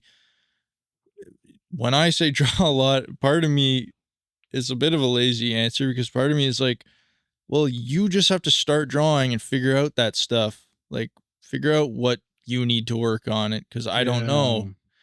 And I'm sure if you talk to a really good teacher, they'd give you a more specific answer. Like, you start working on form and defining, things in 3D space and perspective. And like, I can say that, but that just sounds like words. That doesn't really mean anything to someone. It's like, you have to go and look into stuff, start drawing. You have to draw something horribly and then be like, why does this suck? And then figure out why it sucks. And then, I drew this character, but it looks weird. Why? It's like, well, it's because the anatomy is wrong. So I'm going to go learn anatomy. And it's like, that's what I mean by you have to draw a lot. I don't mean just like sit down and draw like cubes all day. It's like, you have to go through your own process of, and it's just so much that I don't even know. Yeah, without knowing the person deeply, like you have to know them deeply to understand really precise direction. You can't give that advice. Well, and also it's like, though, like literally what you said, like that's it. That's what you did. That's what I did. Like there is no secret thing that artists are doing. Like I haven't met a single artist who's like, I think is really good, that didn't do that. That didn't just draw a shit ton, constantly challenge themselves. Like it just, like it's just the truth. Like it's just what's the commonality between all these people. The only thing I would add to that I did for myself was always be uncomfortable. Every time I felt like I was getting in a comfort zone, I would switch to something I was less comfortable with. It always kept me like trying to learn something new and add something that wasn't as comfortable with to like the workflow. And like it just keeps you thinking and trying to challenge yourself all the time. Yeah, definitely. I think there's a one small thing I'd add to the being uncomfortable thing. I think you should just make sure that you're in that zone of like optimal challenge where you're not biting off too much that you could chew. I would just add that small or you end up like me, not knowing what you want to do. No, I think it's just like there's a certain point, like let's say you, I don't know, trying to like learn how to run and you've never ran. You wouldn't just be like, okay, and you'd literally fall on your face. Try to find the optimal challenge zone for yourself and try to put yourself there. And I think that is a great place to use the uncomfortable feeling.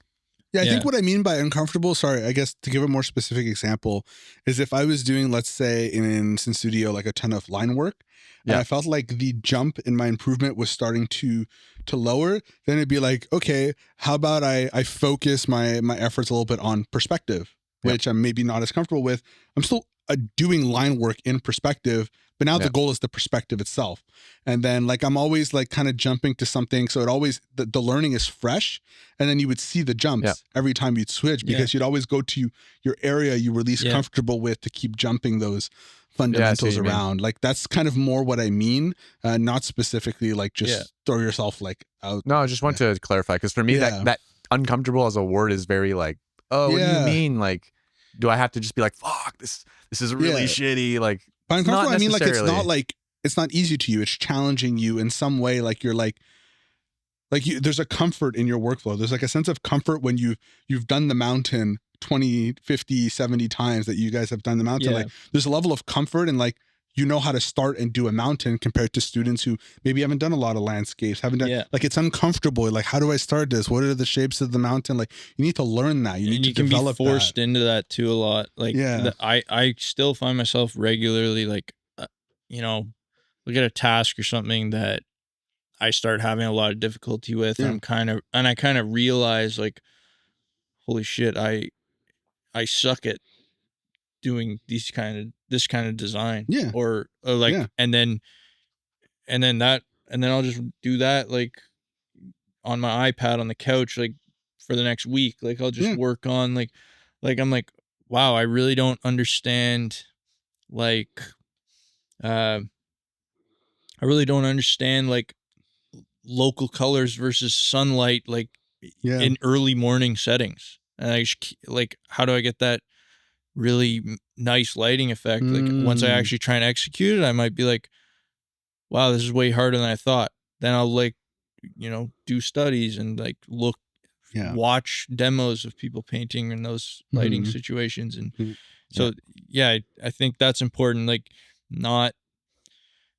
sometimes you have to seek that out, and it's like, it can be tempting to just, once you watch a couple, John Park videos or something, and then you get really good at creating like rocky, like graphic sketches with just rocks and a guy with a stick, desert.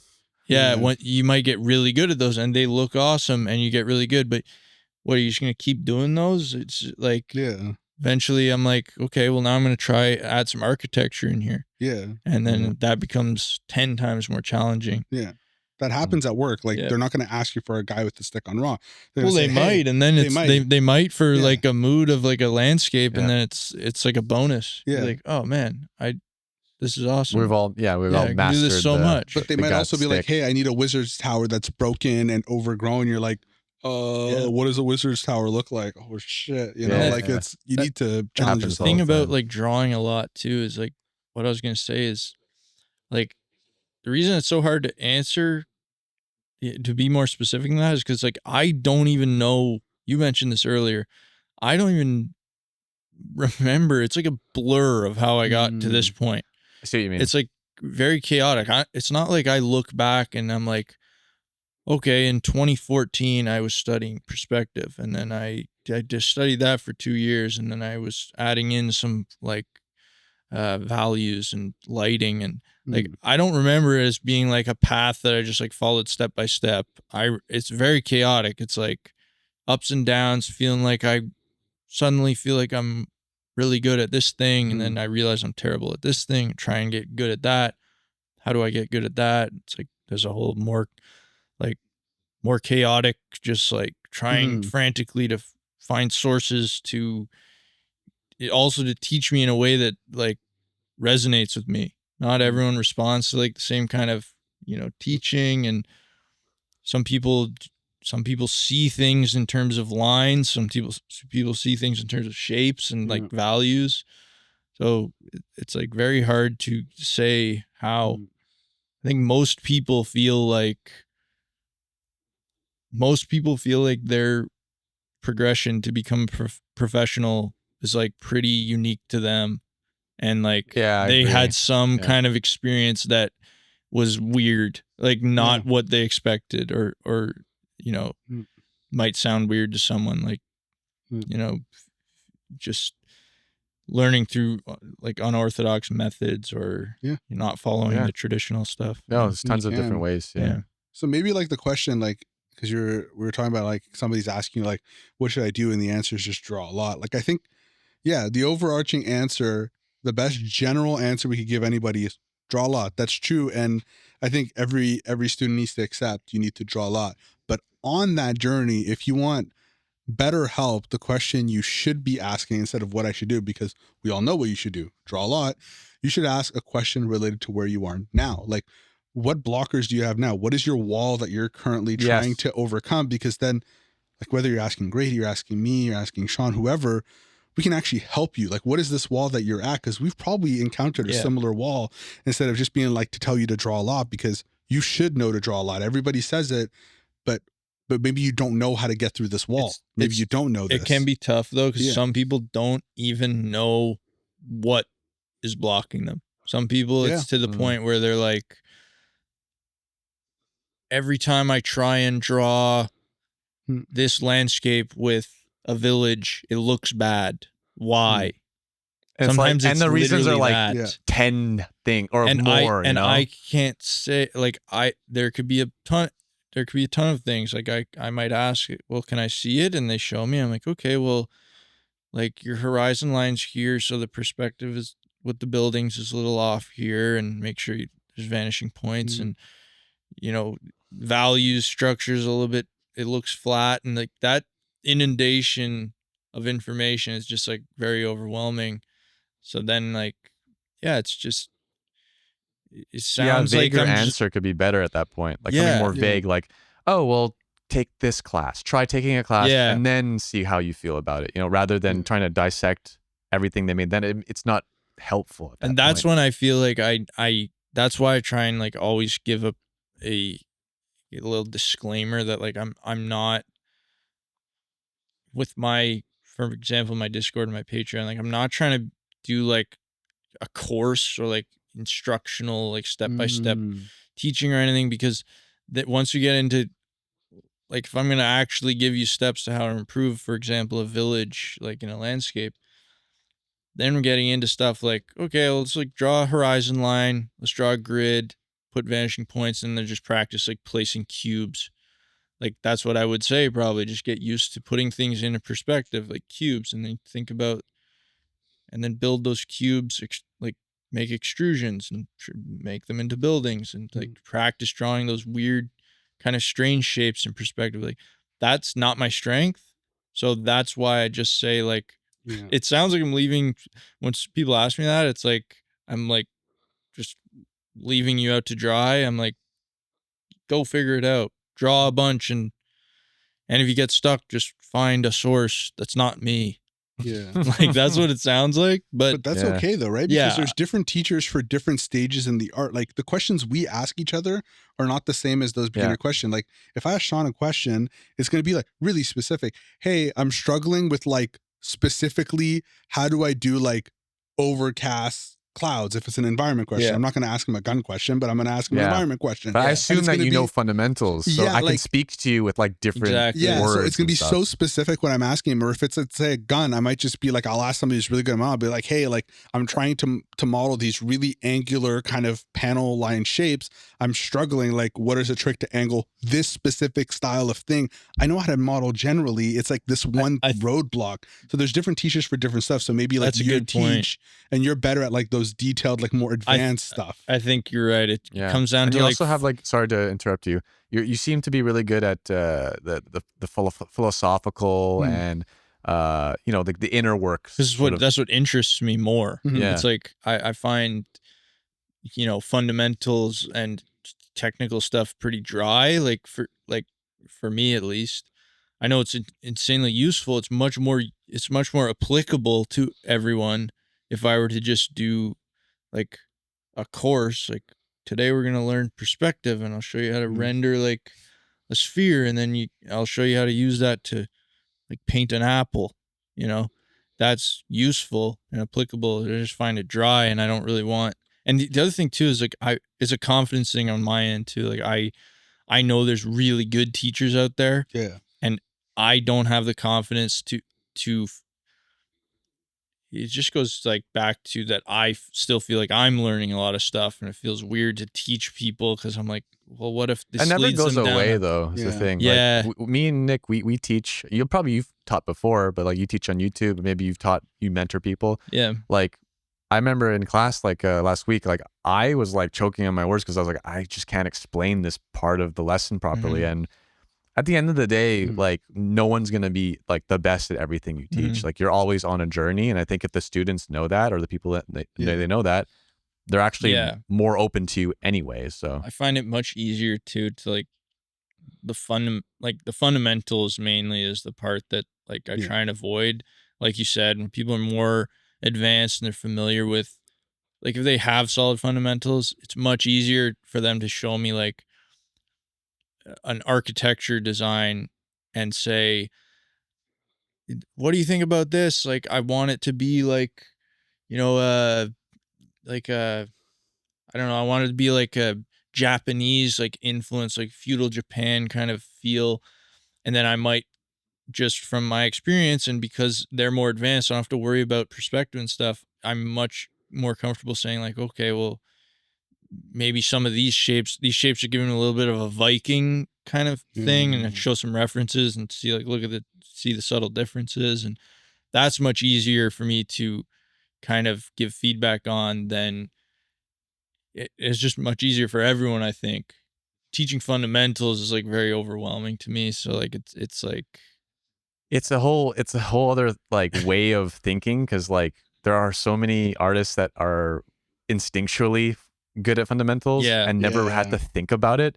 And since I do teach fundamentals, I don't teach design. I think you teach design, but I teach more like painting fundamentals, stuff like that. I can't teach that like you're like, damn it, I know this, but like why can't I just make it simple for someone else to explain? It's like you have to teach it to yourself in a rational way almost. Yeah, definitely. And I think also a little random note, we're pretty late into the episode, so maybe we can wrap up, and maybe we can do like one or two more questions. I actually have like a nice wrap-up question I have for Grady. Hell yeah. So we can well, if you have anything else to say about this topic, or we can move to I think just I'm not teaching minded, I guess. There's a lot of like, if you see the YouTube channel Artwad, like he's so good at communicating fundamentals and form, and I know he's developed that over a long period of time, so he's gotten very good at like, he's got a formula, and he obviously has a deep understanding of the fundamentals and how to communicate them. So it's just overwhelming to me because like I haven't thought that hard about fundamentals. Like I still go and look at fundamental videos for myself to like re-up on. So it's it's really cool to teach them though. Like if you ever want to do it in the future, I'm sure it's like helpful for you. You level up as you learn how to explain it. Weirdly enough, you're like, oh my God, I had no idea. And then you can even share it with your students and be like, I had no idea. And then they get thrilled because they're like, oh yeah, he's figuring stuff out too. I'm sure it's a different, I find it a little bit like dry to teach, but I'm sure the part that's exciting is like seeing it click with people, and they come to a new understanding. So that's probably why I can see that being fulfilling. Hell yeah. I got the wrap-up question. It's super light. It's nothing deep. I might have one too, so save room for me. Is yours deep? I'm just gonna ask the same one I usually ask. You go for it. Okay. Yeah, I was gonna say like, I know you talked a lot about like working maybe less in the industry and stuff like that, but let's say, would there be like a dream IP, like if you got the opportunity to work in it? It could be like Elden Ring, it could be Star Wars, like literally a dream IP world. Elden Ring would be it?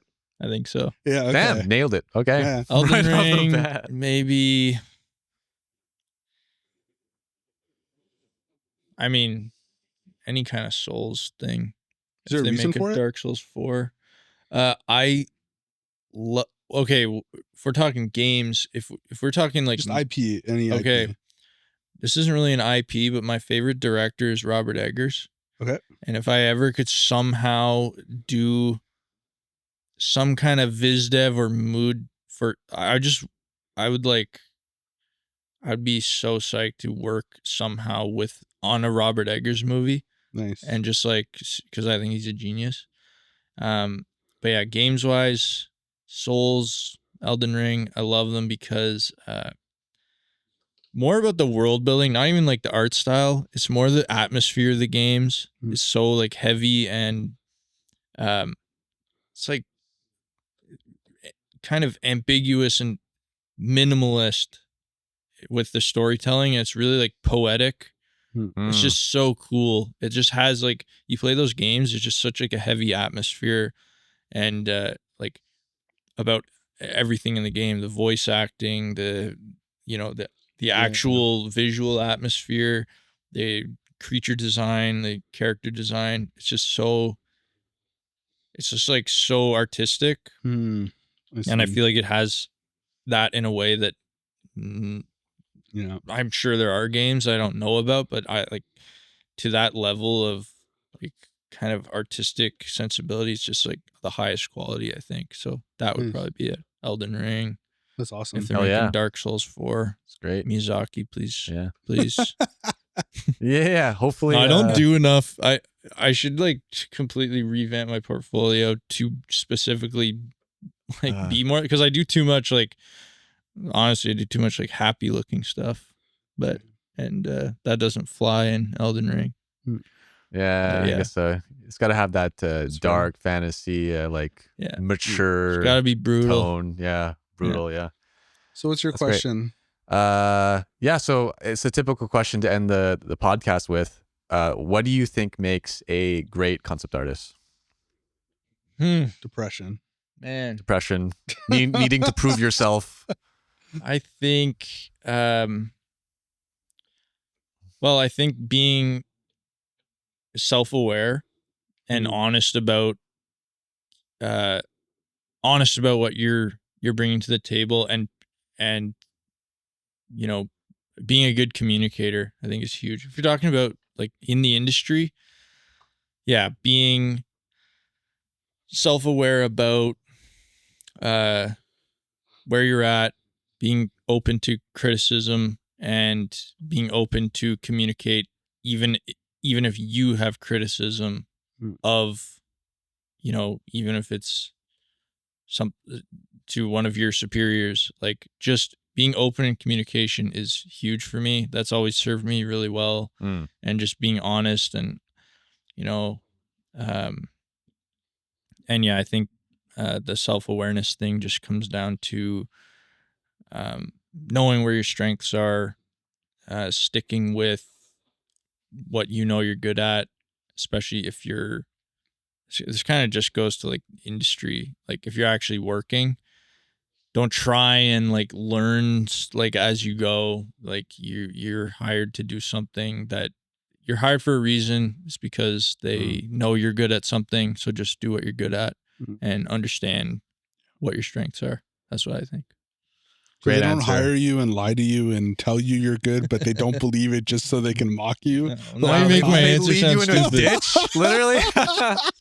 What the industry is like, guys. Actually, why would they hire me? They think my stuff sucks, and it's like, oh yeah, they purposely hired you. They like planned out that you suck, but they're gonna make you think you're good just so they can humiliate. Feels like a terrible Hollywood nightmare or something, you know? Because the art director, like, I don't remember him, but he's like, you bullied me in high school. This is revenge. Oh my god! Just petty childhood trauma. Oh my god, revenge so story. Yeah, like, if you ever write a book on that, I'll read it. Yeah, shit. Oh, by the way, random question: will you ever make an art book? Well, yeah, the book that I'm writing will be illustrated. So it's like kind of like an art book, but more of a kind of like Simon Stollenhag, like Tales from the Loop type thing. Like maybe a full page art with like a little bit of text like on its own page. Are you hoping to get hit up by the Russo brothers to make a movie afterwards? What? Like he got hit up by the Russo brothers made a movie of one of his books. Oh, I thought it was like a series. No, actually, so there's two. So it's an anthology. Prime, yeah, so they had an anthology for Tales from the Loop, but the Russo brothers did Electric State as a movie with Chris Pratt and Millie Bobby Brown. Okay. Wasn't it really bad? Yeah. Yeah. So would you like to do that? Would you like? Would you like them? Would to you like come? this No, offer? like I want to say like I wouldn't sell out my vision, but who knows? For the like- right price. Yeah. Of course. I'd knows, be like the Larry David approach, where if they wanted to change absolutely anything, I'd like storm out. It's like fuck this. Like a true artist. I'm not changing it. Yeah. But yeah, so that's. I mean, I'm not gonna say when that's happening because like it's touch and go as I'm busy, so like I can't. I dedicate as much time as I can to it, Mhm. but that will come before like any just straight up art book. Yeah. But yeah, I'm definitely. That's the dream. Yeah. Like That's awesome. see a book. Yeah, and if hold you my physical book. if you like, hopefully when you release this, like, let us know. Like, I'd love to put it on the table. To be honest. Yeah. Yeah, We can have you back to talk about it too. Like that'd be That'd great. be We great, can talk about honestly, it. if Yeah. you ever want to come That'd be back. awesome. that'd be cool. Yeah. Yeah, maybe I'll come back. Maybe. I don't know. Oh. Depends. Maybe if there's new hosts. Yeah. This was Ouch. okay. This was okay. Wow. It's okay. It's okay. We're working Painful. on replacing Sean. We're gonna keep his place, but we're replacing Sean. Okay. I'm just a temporary ramp. Like I help ramp the show up, and then I get kicked Yeah. off. No problem. Cool. All right. Well, Awesome. thank you for being here, man. Thank It you, was a guys, pleasure so to much. To be here. have you here. Thanks for watching. Yeah. Thanks, guys. Peace. Peace.